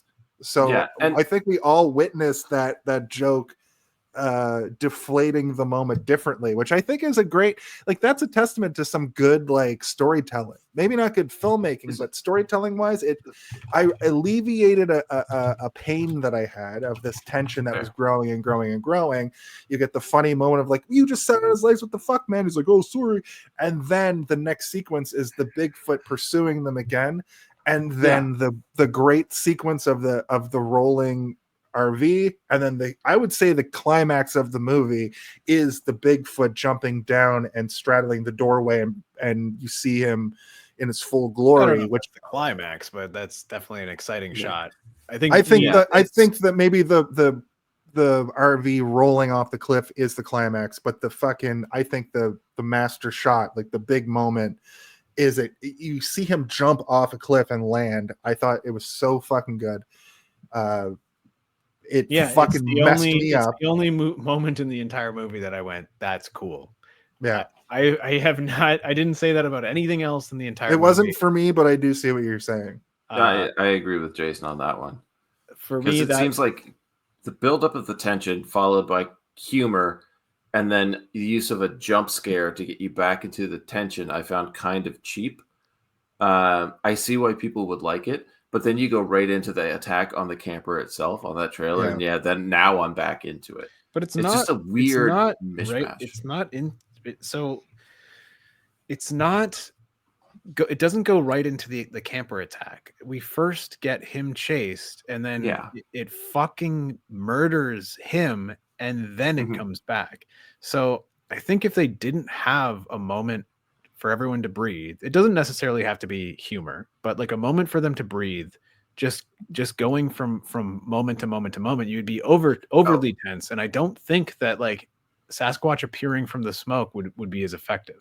Now I could be wrong. I just feel like for me, that moment worked so well because your guard is let down for a moment. So like Uncle Bob calling, them realizing we have the fireworks. Okay, we're going to go put the fireworks up. The fireworks working. All of that stuff is bringing the tension down. All of it's bringing the tension down, not just the joke. All of that is doing that. And then, he's like, all right, we're going to do this. We're going to fucking do. And then through the smoke, him running it. And I know Jason says he doesn't think it looks good, but I thought it looked fucking sick. It's like, this is crazy. He's Terminator 2 running at him. This is wild. And that's fantastic, though. Just because I'm not a big fan of it doesn't mean that it doesn't work. It's just not what I wanted. That's fully what I'm saying too. Just because I didn't, there is something to be said for the fact that like we're all explaining why this moment did or did not work for us, and like for me, this moment set the tone for the rest of the movie, which I think is the strongest stuff that this movie has in the next 15 minutes. So like for me, without that, I don't know if I would have felt the way that I feel about the last chunk of this movie, which I think is the best part of the movie. Whereas everything else before this, I was kind of like, we're watching a movie and I don't like the movie and the movie's bad. And then this happens and I'm like, all right, maybe this movie's not as bad as I thought. I kind of like this. No, I wish I got that out of it too. Like that's I think my main complaint is like, I wish I saw it the way you did because it sounds fucking awesome. And I feel like I'm missing out on that. I just don't. Well, I wish that I got to go back in time and watch it in 2014 and enjoy right. I think that's the biggest thing of it all. But I don't think it's anything that any of you are saying is really a detriment to the film. I just don't like seeing this version of Bigfoot. To me, was kind of like under the light of a slasher style monster. That's how I interpreted it. Yeah. And I don't like seeing slasher. It's more killers like in Jason's the mom than daytime. Jason, actually. Sure. Yeah, she's Jason's taking mom revenge. makes sense in the daytime, but I just really, I thought it looked goofy where Steve, you were affected by it, but we've I didn't been mind this it, has is what been I the can say. great It didn't think this it, has been the didn't think great it looked any goofier than anything else in the movie, is what I'm going to say. this has been the great conversation of it all. It's been a long time since you and I specifically, Steve, have had such difference of effect, like witness how a movie has affected us on two different sides of the spectrum. And it's so great to talk to Ben, who also has this like third version of the way he watched the film. I think this conversation is one for the books because we all clearly got different stuff out of this movie, which I might be a good movie for that. All right. We need to talk about the rest of the movie before you're getting into your final thoughts. That's over true. here. Listen, the trailer goes over the cliff. Matt's fucking dead. Matt, they look at Matt and he's like, Matt, and Matt's fucking toast. Brian's so cut is- real bad. Everyone's dead at this point, right? Like Todd gets his head smashed in the tree. What's her name? I don't know Dora. what the other girl. Dora. That's right. I was like, she has a Okay. cartoon character name, and I was like, oh yeah, it's Dora. the Her Explorer. death I thought was pretty effective because they did the thing where she's like bleeding. Well, she's definitely the best actor in the movie, I think, because everything Yeah. that she does is very. They hired her because she can like really evoke emotions. Like when she's upset, she seems upset, and when she's dying, she seems like I'm like, oh, she's probably the best actor out of everybody in the movie, but she, is being reserved for those moments of. Well, her on-screen emotions death are in this happening. movie was like legitimately a good death. Like it Yeah. sucks when somebody's like, "Oh my god, I've died." So the redheaded she- woman. Exactly. Yeah. But her death is like clearly her like sternum is crushed or something from the tumble, and she's bleeding out the mouth, and she's like, you see her like last moments, and she does that great acting thing where her eyes go like limp, Blank. I guess. Yeah, blank. You say It's limp? really good. My I said eyes limp. Her eyes went limp. They called me Limp Eyes in high school as well, and I didn't. Hell really yeah, brother. Till now. But her death was very good, and then Brian is alone, and he's cut, but he does that thing where he like looks at his cut, and I was like, oh, that's gonna come back. It doesn't. He's fine. Yeah. He's able to like kind of escape. Yeah, I think but that when was he just to be runs- like he's also like the reason he's not moving as quickly as he could is because he's injured. Like the movie Right. wanted you to know that he's bleeding out as well.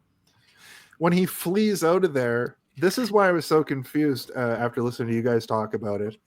I thought, like I said, when he runs and wipes out, I thought that he had I thought that he was pretending to be dead, but you guys posit that he was knocked out. And I I agree now. with you, Jason. I thought that he I was. agree too. Yeah. Okay, I thought- but I agree the other way now because I'm remembering that when he gets pulled. So you by the disagree with tree- us? Is what you're saying? I disagree with myself. The reason I say that, though, I have. No, we something to both back agree it with up you, Jason. Well, then I agree the other way. Oh, so you disagree with us? Is that? I agree both ways. Well, you guys had said it. They call me a earlier that bisexual. He was passed out, and Bigfoot was trying to wake him back up. But the reason why I see it the other way is because when he's being yelled in the face and bashed on and whatever. Yeah, when before Bigfoot his is legs performing proper CPR technique. proper CPR, right before his legs are pulled and he's being pulled with the other corpses, he has that moment of like like that wake up. So maybe he was knocked out. I think he was, but in the moment of that I was like, oh, he's doing what you do when a bear is there, right? Like you have Exactly. to That's what I thought. Yeah. Yeah. But then his eyes open and he's being dragged, and then he lets go of the camera, and then he gets pulled to the area. I did kind of like that it showed all the other cameras being dragged. Like I thought that was kind of cool. Yeah. Mhm. Like even though it doesn't really make sense narratively that it would be edited together or whatever, but like who gives a fuck? That's kind of cool that Bigfoot went back and was like, I'm gonna bring all these corpses here. And because I don't know, maybe Bigfoot doesn't know if they're alive or dead, but Bigfoot wants them to see what they did because Bigfoot knows that Bigfoot baby, Littlefoot, as we call him lovingly in this community, is dead. And they want them to see what happened. Community. Yeah. And then he wakes up, and then I think that's where my idea of like he was faking it also dissipated. But like in the moment, I was like, oh, he's pretending like you would with a bear. Like, what a smart guy Brian is. But it turns out that Brian was just knocked out. Yeah. I think. Yeah, I don't know. That part's always confused me, and everyone I talk to about it seems to flip flop back and forth because I think it's pretty unclear. Yeah, I think that the thing that make me believe that he was actually knocked out is that when he breathes, like Jason said, where he wakes up later, where I'm like, oh, he was actually knocked out. And it doesn't really matter because if he was pretending, then it would make him a smarter character and he would have figured out how to do stuff after that fact. But that's not the case. It works. So then there's the interesting shot of him getting placed down with the other corpses, and then the broken camera falls down beside him, which I thought was a cool shot. Yeah, cool and shot. All the bodies were laid out. I'll let the body hit the floor. We find out the thing that he hit was a kid, and the reveal of this was so like, I don't know. For me, it was a vindication where I was like, yeah. But I was. Am I the king of movies? Horror movies? I was affected by this not just because of the reveal of a child Bigfoot, but also the way that it was being prepped to be buried with like the bones sticking out of like the grave. Like, it's so fucking bizarre how crazy this looked. The use of fly sound effects during this whole sequence, when he's placed down, you hear the fly sound effects because I think digital flies need to fuck right off. Those were they need to fuck digital off. Flies. Yeah, they're pretty bad. I suspended my disbelief for that. I would have preferred just the noise and no flies. Like, I can deal, like the noise, you can at least imagine they're there, but when they're shitty digital flies that just like little, they were so poorly composited that like when the camera moved, like they would move with the camera. Yeah, I'm like, oh my god, that's so terrible. Yeah. But every horror movie that has that's something that birdemic level effect, which is not a good thing. But that is something that scares me in a horror movie. The sound of flies. That many, that like where it sounds like there's like 1,000 around you. Yeah. It reminded me of Amityville Horror. Yeah. Priest in the attic. Yep.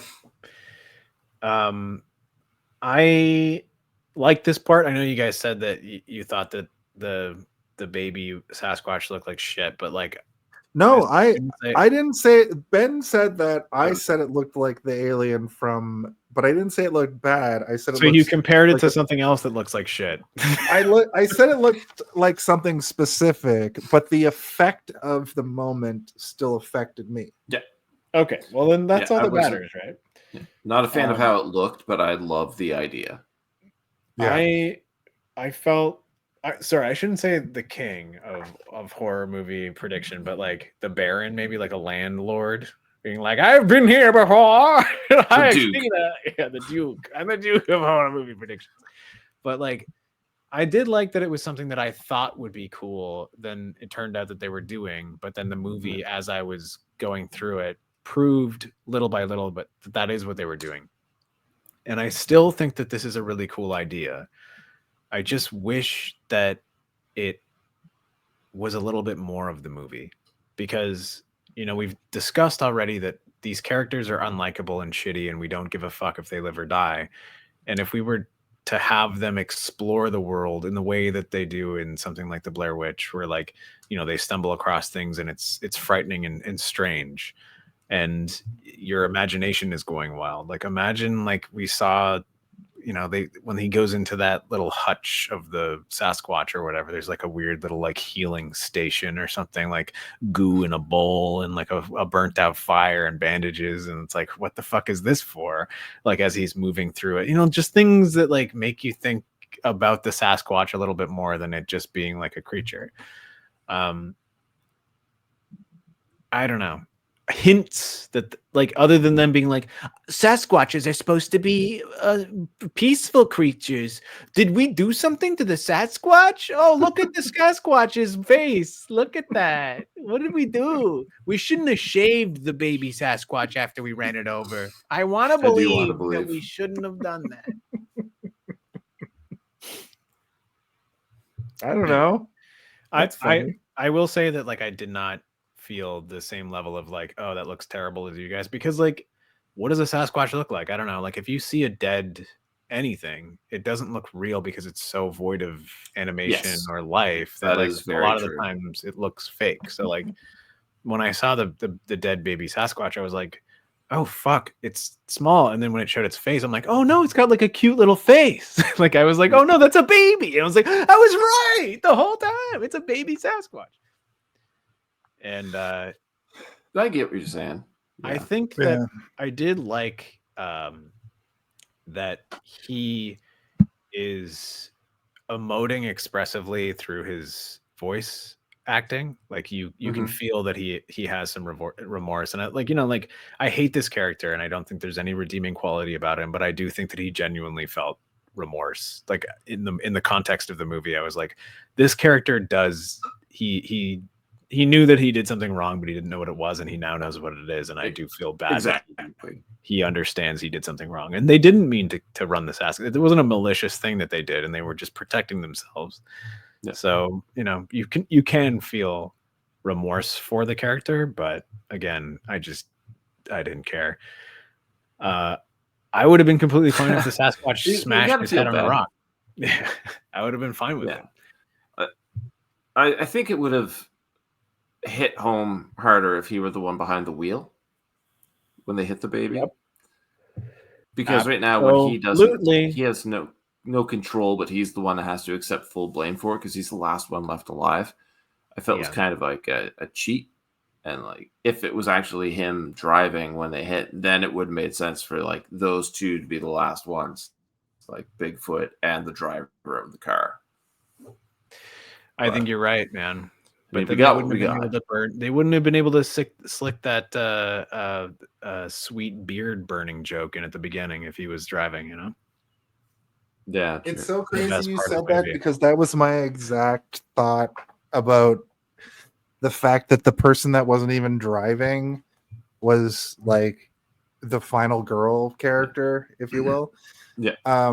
Brian was asleep during the actual thing that happened that created all of this.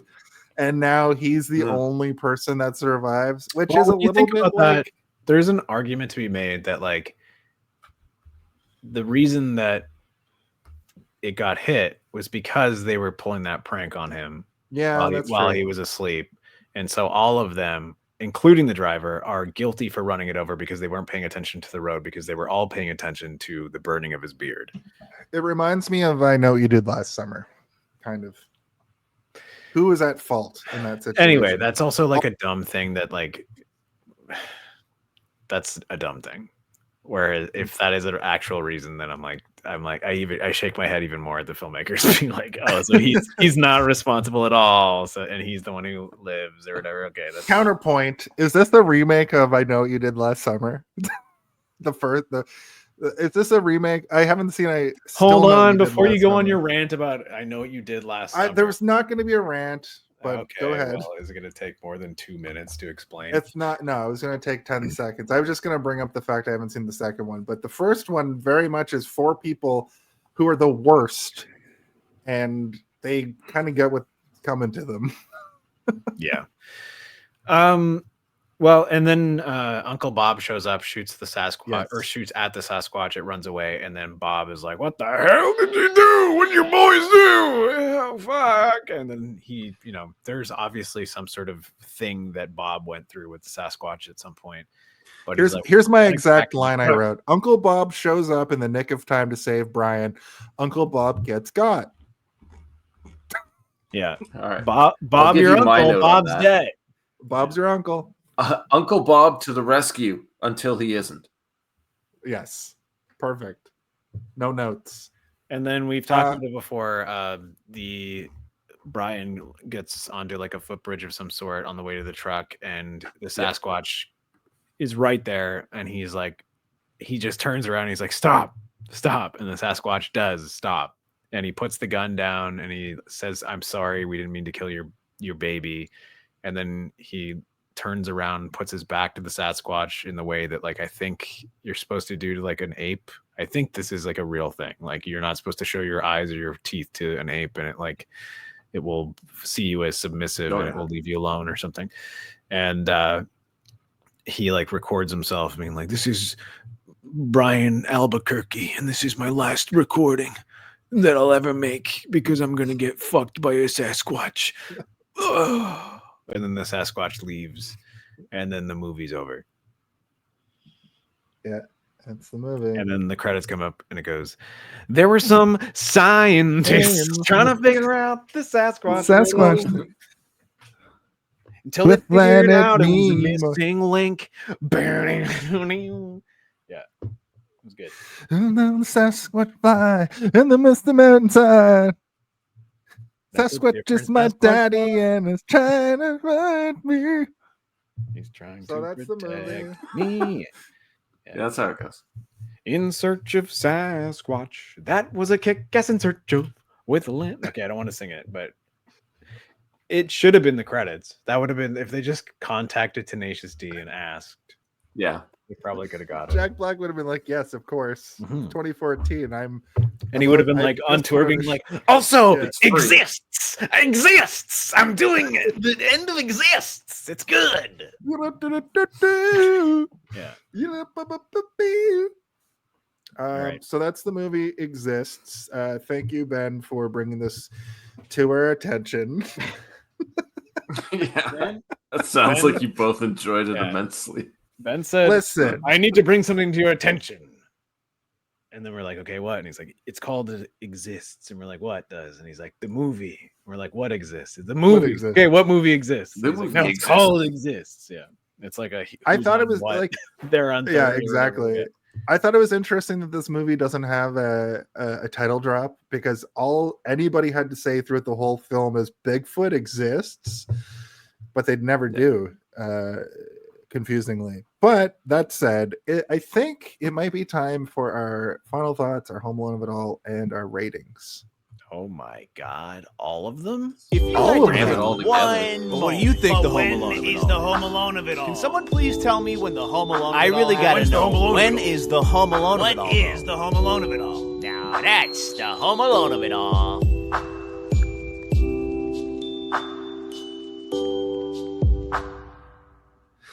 This is, of course, the only Christmas podcast that is Christmas 52 weeks a year because of that sting. Listen, if you've been here before, you know what the deal is. But if you haven't, the idea of the Home Alone of it all is that in every film, we posit that when in the movie Home Alone, when Kevin McAllister slaps down the blueprint, that's sort of what we're there to see.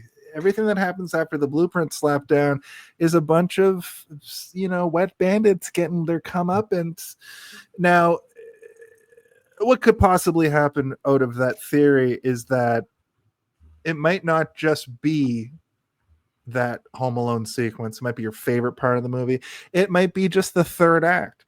Ben, you've been here 1,000 times. You've sort of been faced with this idea before. So at this time, could you please give us your Home Alone of it all, your final thought, and your rating? For me, the Home Alone of it all, like any Bigfoot movie, is the actual attack of Bigfoot on the humans, whichever human characters we have.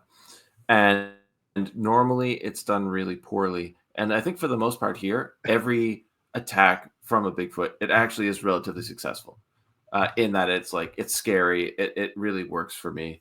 The intro to the characters doesn't matter. The ending, it doesn't matter. It's the interaction, the tension that it builds. And I think that this is very good at doing that. Jason, for you, it's the attack in the basement. Steve, for you, probably the attack on Todd, throwing him into the tree. Like, these are the things that matter the most, and this is why we're here. And I feel like this movie gave all of us something that we wanted from a Bigfoot movie, and everything around it, we were like, it's either okay or it's not. But we're here for the attack. We're here for that scare. And I think as far as Bigfoot movies go, this one delivers more than any other Bigfoot movie. My final thoughts on it would be that when you look at who wrote this movie, it was the director, Eduardo Sánchez, and I forget the other guy's name I've written down here, Jamie Nash. I don't know if either of you have seen VHS 2.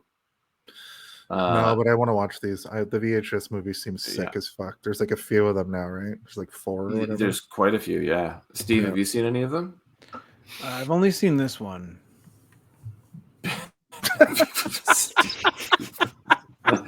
I mean, that's a great Eric story Robert? right there. Of course, it's and Linnea Quigley. Is that real? That's real. Next year. David Cocteau as well. Oh my god! Jamie Nash wrote a segment for VHS 2 called "A Ride in the Park," and the whole gist of that is it's a guy cycling through a forest trail, and he has a GoPro on his helmet, and it just so happens there's a zombie outbreak while he's like doing his ride. He gets attacked, gets bitten, dies, comes back. Now you've got a zombie with a GoPro on his head. Oh, and cool. That came out a year before this. Right. So it kind of feels like he's a one-trick pony there. But it's like, what if we just took that found footage GoPro, I've got something stuck on me, I can't get rid of it, and put it in a different scenario like Bigfoot. So Bigfoot had a GoPro on his head. Well, there's that movie. Well, that's right? There's that movie that came out not too long ago that is almost, it's a similar idea, but like it's not shot in a found footage way. It's a Jason movie, except imagine you just followed Jason the whole time and he's walking. A Violent Nature. A Violent Nature. Yeah. And like that kind of thing, that gets my juices going a little bit more than any kind of found footage idea, because it's just like the idea of him walking through the woods and you just hear like people at a campfire. So rather than it being like the campfire victims are scared or whatever, and we're scared for them, it's like we're excited to see what he's gonna do. And like, what's he gonna do? His way through the woods. Yeah, and like that's. I'm actually writing down A Violent Nature to watch because I keep forgetting what's called. Sorry. It was on Shudder, but with this movie, I really like it. I think it's successful at what it's trying to do for the most part. That doesn't mean it's great by any means. It could be a lot better. But I think that's one thing we all do is we think about it would be so much better if this happened, and not really considering it would have been so much worse if this didn't happen. So we're always trying to make something better and not acknowledging what it did right or what could have been worse. And they tried to, and it did better it, but it kind of iffy. It could have gone a little bit further. I think it's the best Bigfoot movie I've ever seen. There are others. I have to say Harry and the Hendersons is better, but that's my personal opinion. Yeah, fair. That's fine. Like, these are just opinions, but this is the Bigfoot movie that I've always wanted. While I did enjoy Harry and the Hendersons, it's a lot of fun. It's got so many great moments. I needed a good Sasquatch horror film, and Willow Creek is a close second to this. But I really enjoy this, and that's why I was really excited to tell you both about it. And I never really took the time to look at it from different perspectives. I just appreciate it so much. I assumed everybody else would, and that's my mistake. That's on me. But I still do enjoy it. It's not your mistake. I would recommend it to people, but I'm glad you brought it. I'm not blaming. I am.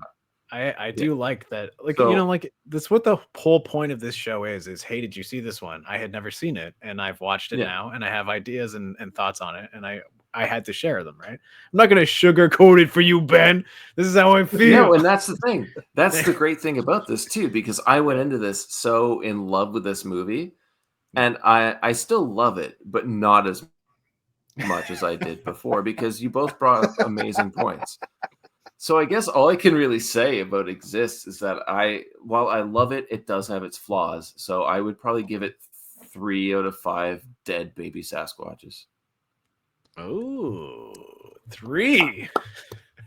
That's so many dead Sasquatches.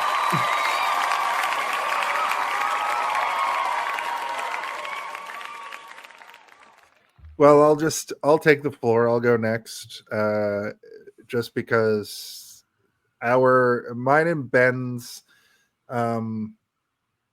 response to this movie sort of align in a lot of ways. So my Home Alone of it all it's literally like when Bigfoot attacks, and it is sort of from the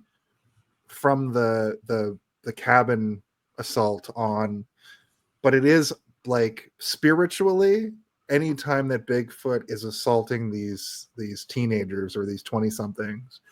So that said, my final thoughts include thoughts like, why didn't they just take a little bit more care in making sure that some of the sequences in this movie, that while I understood what they were trying to do, why didn't they just like do that for everybody else? Why didn't they make this a little bit more ethereal and a little bit less handholdy? Why didn't they make the scares and the shock moments a little bit closer together, and put a little bit more lore into the outside of the Bigfoot elements? Like, a little bit of world building would have gone a long way for this kind of thing. And I'm not saying like, give me the backstories for all these characters. I don't give a fuck about all these characters. I love the fact that all these characters literally fit into tropes. I love that. But I do need a little bit more from that side of storytelling, because this movie rides the line of like horror thriller and slasher in a really great fun way, but I think it leans a little bit too much into that, like, because it's found footage, you're seeing reactions from people that aren't the principal people being affected by the situation. Yeah. You're just seeing a guy with a GoPro on his fucking head kind of capturing information, and that's okay. And I think that this conversation was transformative for all three of us, because we all came in with our ideas of what we thought this movie was, and we left here with both appreciation and disdain that we didn't have going into this conversation, which I think is okay. Well, Steven's unflinching, but me and Ben had a great conversation. No, I'm fully I kidding. think that it was a good conversation as well. And you guys did turn me around on a few things, but not everything. And also just the discussion, I started to realize that there's more about this movie that I was interested in than I ended up being fully interested in by the end of it on my first watch, because I was like, what am I going to say? But now I'm like, oh, you know what? There's a couple of things in this that I didn't consider at the beginning that now I'm considering at the end, in terms of like specifics. But anyway, sorry, Jason, I didn't mean to. I hear what you're saying, and I agree with you. I think, unfortunately, suspension of disbelief is too important to this movie to make it like a great film. But I liked it a lot. I haven't been on the edge of my seat like this on this show like in a while, and I guess that's my own unfamiliarity with like filmmaking. Like I'm kind of an idiot when it comes to like a lot of stuff, but I'm not as much of an idiot as I was 5 years ago when I started doing this show, or like watching movies the way that I do now. So this movie is actually important to me now, because it made me watch the movie through the lens of a filmmaker versus just watching a movie. So I think that is an important outcome And that's the way that I watch a lot of bad movies and good movies for that matter nowadays. If I was to give it a rating, well, it's a 3 out of 5 for me as well, ironically. That's why I wanted to go next. But it's not 3 out of 5 dead babies or whatever. It's I give this movie, I wish they would have just fucking taken the plunge. And Steve, can you move to the left or right just like a foot? I wish they would have just put that fucker in the movie the way if there's an upside down tree through a car, that means you're in Sasquatch. Because a massive draw to me was I was waiting for that. And when I saw the tree through the car, Jason. I was like, oh, is that it? And then when I saw that exact tree in the ground, which that makes you seem even dumber though when you believe the box art, right? That is no. I know it doesn't because I'm not saying that I. Okay, sorry, I didn't mean to call you dumb. I was just I was trying to be playful. I didn't mean to. There's more to it though. I didn't mean to Don't hit a show fucking root, if you know what I mean. Don't call a movie exists the most. Here's my new rating. Don't call the movie exists, which could be literally anything, and then show Bigfoot on the cover of the fucking poster. Please never do that again. Any movie creator out there listening or watching, please never do that. I wonder what my experience would have been like if I didn't know it was a Bigfoot movie. Could have been aliens. I think I would have figured been Jersey Devil within 5 minutes of it starting because you see Bigfoot like 20 times. So, could have been Chupacabra. Yeah, that's true. Could have been the great stink apes of North America. Could have been fucking Loch Ness for all. Did you give it your final rating? I'm sorry, I might have interrupted you. All of what I just said.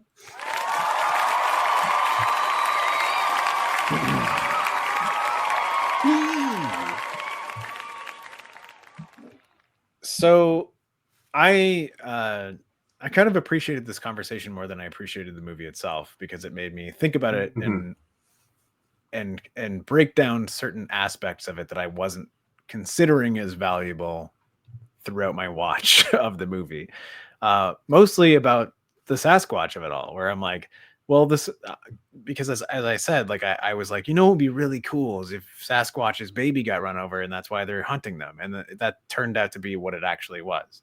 Not because I was using my predictive magics that I do. I didn't cast a spell in the movie before, and I just thought that would be a cool idea. But by the end, realizing that that's what it was, and through this conversation, I realized that like that's actually like a really smart way to make a movie about Bigfoot without demonizing Bigfoot, because there's going to be like 1 million people that watch this movie who love Bigfoot, not because it's a fascinating thing, but because they like their plushy Bigfoot doll that they have at home, or their sticker on their bumper or whatever their bumper sticker, or their magnet on their fridge that is a cute Bigfoot, because this Bigfoot is still kind of like a nice Bigfoot. Watch Sasquatch Sunset and you'll know what Steve's talking about. There's a version of this Bigfoot that is just a nice guy that they shared a meal with in the woods. It doesn't have anything to do with Bigfoot murdering them. But like, if you were a giant ape and someone ran over your ape baby, you might be inclined to go hunt them down and murder them, or at least, for the very least, like drag them to a weird muddy pit and show them the dead body and be like, "You did this," and that's kind of what this movie is. And when you look at it like that, that's a great movie. That's a really great premise for a movie, and I feel like that is what the premise of the movie was. They thought, imagine being forced to look at a dead Sasquatch baby and crying your eyes out, being like, "I didn't mean to kill your Sasquatch baby." Like, that's so good. My main problem with this movie is everything before that. I don't care about the characters. I felt nauseated by the camera work. There's no lighting. There's so much about this movie that upsets me. But I will say that like the concept of the movie, the idea of the movie is good. I like it. I like a lot of it. I think that Sasquatch jumping off the cliff and landing is one of the coolest things I've seen in a long time. Like I've watched all those Marvel movies, and rarely do I go, "Whoa, that's cool," from like like a Marvel movie doing something, you expect that. But this movie doing that, I was like, I didn't expect that. That was like Iron Man fucking straddling my face. This is sick. Is this movie in 3D? Can I get some 3D glasses over here? But when it comes down to like, thought provoking, obviously nothing. You're just there to watch the kills, but then you're not invested enough in the characters to hate them enough to watch them die or care about them enough to watch them live. I had that issue throughout the movie as well.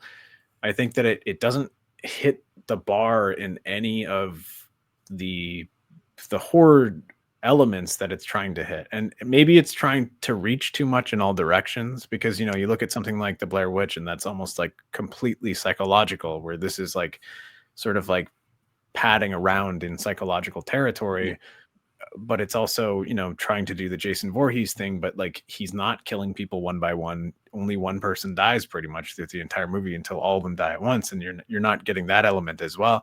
There's all these things that it's trying to do in horror, and it's not succeeding in any of them in a way that's satisfying to me specifically. I think that the idea of being lost in the woods is interesting. I think the idea of all your transportation, including your bike, your car, and your legs being destroyed is, that's all pretty... Give me your bike, your car, your legs. All of that stuff is good, but I just don't think that it's put together in a complete meal for me. The conversation didn't really extend my appreciation for the movie in the way that I thought it would, but it did make me appreciate the story or the idea of the movie a little bit more, which does kind of broaden it a little bit.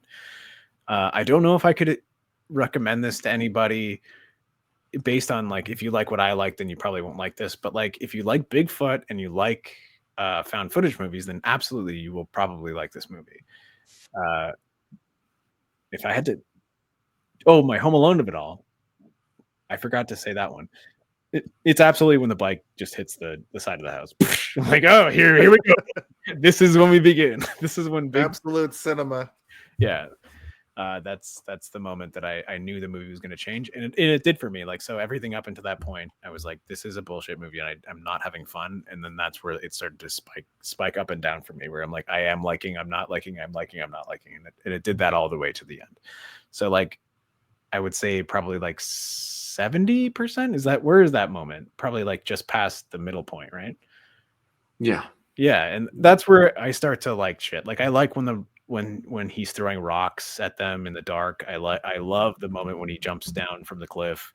I like when he comes out of the smoke. I know you guys both sort of like don't appreciate that as much as I think that I do, because like that was also the only jump scare that worked on me. Every other jump scare, I was like, I'm watching a movie. And then when he popped through the smoke, I was like, "Whoa, what the heck?" Didn't expect it to come through that smoke, Bigfoot. Gee whiz. The horn honk at the very beginning of the movie actually made me go, "Hoop." So who knows? Yeah. Anyway, the smoke. What's it called? Smoke squatch. We're gonna call him smoke squatch when he comes through the smoke. That was the thing that actually like jump scared me.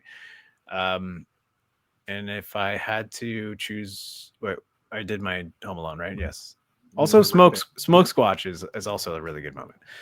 If I had to give it a rating, I'd say this is a movie that got its legs pulverized off camera and nobody knew about it. And it almost got to the end, but it didn't quite make it. Wow.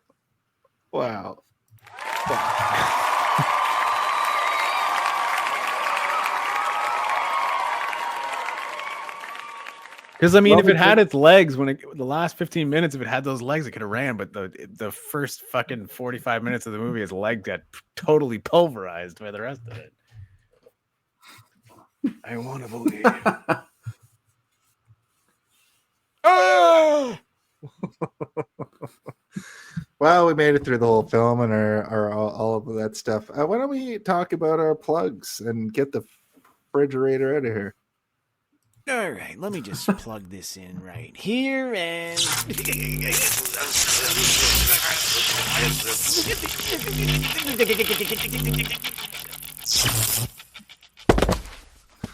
Ben, my guy, my friend, my confidant. I don't know what that means. What do you have to plug this week, buddy? You don't know what confidant means? Hold on. I know what confidant means. Okay, I don't know what I mean by when I say my confidant. Well, as always, it would just be me and my best bud Sandro doing the BS bargain bin. It's been kind of sporadic lately. Life has been getting in the way, but we've been trying to put out as much as we can. We've got a fun one coming up soon. It'll be Three Ninjas, which is a blast to talk about. Yeah, right. Pure nostalgia trip, and there's a lot of great things that I remembered about it that held up, and a lot of things I forgot that really didn't. I think that's probably why I forgot them. But yeah, no, we'll talk about anything horror, action, comedy, kind of keeping it to the 80s or 90s. Every now and then we'll go a little bit more recent. But you can find us on YouTube. Like, you can check us out like on Spotify, Apple Podcasts, like any of this. We have a lot of fun, and it's just two great friends, much like you two, just shooting the shit about movies that people have heard of and a lot that people haven't. And we've gotten some great feedback about some of the rarities we've talked about, and some movies we probably shouldn't have because they're just absolutely fucking terrible. But that makes for great conversation, like Exists. So yeah, find us on any of those podcatchers, and yeah, I hope you enjoy. Well, thank you, Ben. How about you, Steve? What do you got cooking on the old back burner? Oh, well, you know, I'm the voice of Darth Theorist and the Three-Eyed Theorist, and we're launching Three-Eyed Theorist Discord this week. I'm doing a bunch of emojis for that. I don't know if people even know that I do the emojis for the Darth Theorist podcast, but we've also just reached 50,000 subscribers on Darth Theorist, which is pretty exciting. We're climbing. We're doing well. 10 million views. People have heard my voice say, "Let's explore the depths of it" in the video 10 million times. It's exciting. It's very cool. But also, episode 2 of Stanland dropped this week. I know I've been talking about it for a while, and I'm in that episode. I don't have a huge role, but I do have a role. Madison sent me a video today of you in it. She was listening to it on the way to work, and she also sent me. This sounds like Steve. She sent to me, "Is this you?" And I said, "This is me." It was me. I was doing a very provocative elf, if you know what I mean. So, gay? Hey, he wasn't gay. He's just horny. Horny doesn't mean gay. It could. But I'm also the person who says previously on Stanland, or next time on Stanland, at the end and beginning and end of the episodes. That's me as well. It's cool. It's very cool. It's gratifying. It feels nice, and I'm glad that people are enjoying it. The first episode was very funny, and I was really happy to hear myself in it, but at the same time hear myself interacting with some pretty cool celebrities, which is fun. So check it out, Stanland. It's all over the goddamn place. You can find it on anywhere that you're looking for podcasts and radio shows. And then other than that, I'm working on a game right now, the Tinyverse video game. We're going to be dropping a thing, I think, in September. So, watch out for that, too. Well, congratulations. I'm happy for you. You seem like you're not. Why do you sound like you're jealous? Yeah, really. Yeah, Jason's like, "I wish I was you." What the heck? I'm happy for you. No, that's great. Steve, thank you. Stanland is fucking fantastic if you haven't heard it yet, but I'd like to tell everybody about this show. It's called Hey, Did You See This One? You can find us each and every week on Instagram. Nope, that's not even what I wanted to say. I got confused because my guy Chang here said Ben was in my restaurant asking for 4 orders of some young guy and didn't pay. And then goes on to say, and wanted 2 orders of oh my goodness. Oh shit. Okay. Well, I'm glad that What's a social rule? Yeah. I'm gonna call out typos. He say social role. Like I forgot how to interact with people socially because that seems like a weird racist man. Who is that? Thank you, Chang. You can find this show each and every week here on YouTube and Facebook. Oh, okay. Well, what does this say? He wanted my boo sack noodles too. You're losing the plot, buddy. Jason, are you writing these? What's going on? You can see my hands. Yeah, well, I don't know about your feet. Maybe you're an accomplished toe typer. I wish I was an accomplished anything. You can find this show each and every week right here on YouTube, right here on Twitch, right here on Facebook. We will always do our best to put on a great show for you, which we have done, I think, this week. And it comes to you at 8 p.m. Eastern Standard Time. Also, I don't know if you know this, but we crossed 500 subscribers on YouTube, which is a pretty big deal, which means that we released the Corporal Tunnel t-shirt print, which you can get on TeePublic. This is an original Bond villain that Steve created that we sort of talked out on the episode from Bond month last September. I think it was September. But you can get this now on a shirt. You can also get such shirts as also drawn by Stephen Waters, the Grimoire of Familiar Killers. This shirt's going to change, I think. I think now that Scream's going to be added to the mix come October. But you can also get Kill-Aid, the Kool-Aid man that kills you, which is a great tagline, brother. Also, Twinkerbell. You can get Zardos. Who, why, who, when, where occurs. Nope. And also the Howie Mandel effect. You can get that. Also, the Eldritch Millennial. That's going to be our next stretch goal. Once we get, let's say 600 followers. 600 followers, I would say. What do you think, Steve? 600 followers on YouTube. We'll release this. This is been alive for over 1 billion years, so I think you should have at least 601 followers. Well, that's reasonable, but I'm pretty sure this guy was born in 1984. So 500 is fine then. Fantastic. In addition to that, look, here's the thing. I deleted the thing because there's no space left on the overlays. I had to delete one, so I deleted the thing. I've been wanting to do that. Here's the thing. Here's the thing. Oh God. I wanted to we need to delete that too. Delete it. I want to let everybody know. I want to let everybody know that I am the announcer. I am the voice of Super Kick Wrestling here in Toronto. We have a show coming up August 22nd. It's going to be great. Our last show was tremendous. The show before that had Al Snow. We've been doing some great stuff over at Super Kick Wrestling forever, basically. And I facilitate all of that by letting you all know the names of the wrestlers louder than anybody else possibly could. So, at this time, well, let's see what Chang has to say about it. I don't know if we need to go back to Chang. He seems like keep saying what does this say? He was so thirsty and wanted a big cock something or other. That's all I read. What a big cock, extra large to drink. Oh my God. Next week, hopefully Chang comes back to enlighten us. But there is one question that needs to be asked and every week. And Ben, I need you to just ask that question for me right now, please. Ask it. Hey, did you see this one? Whoops.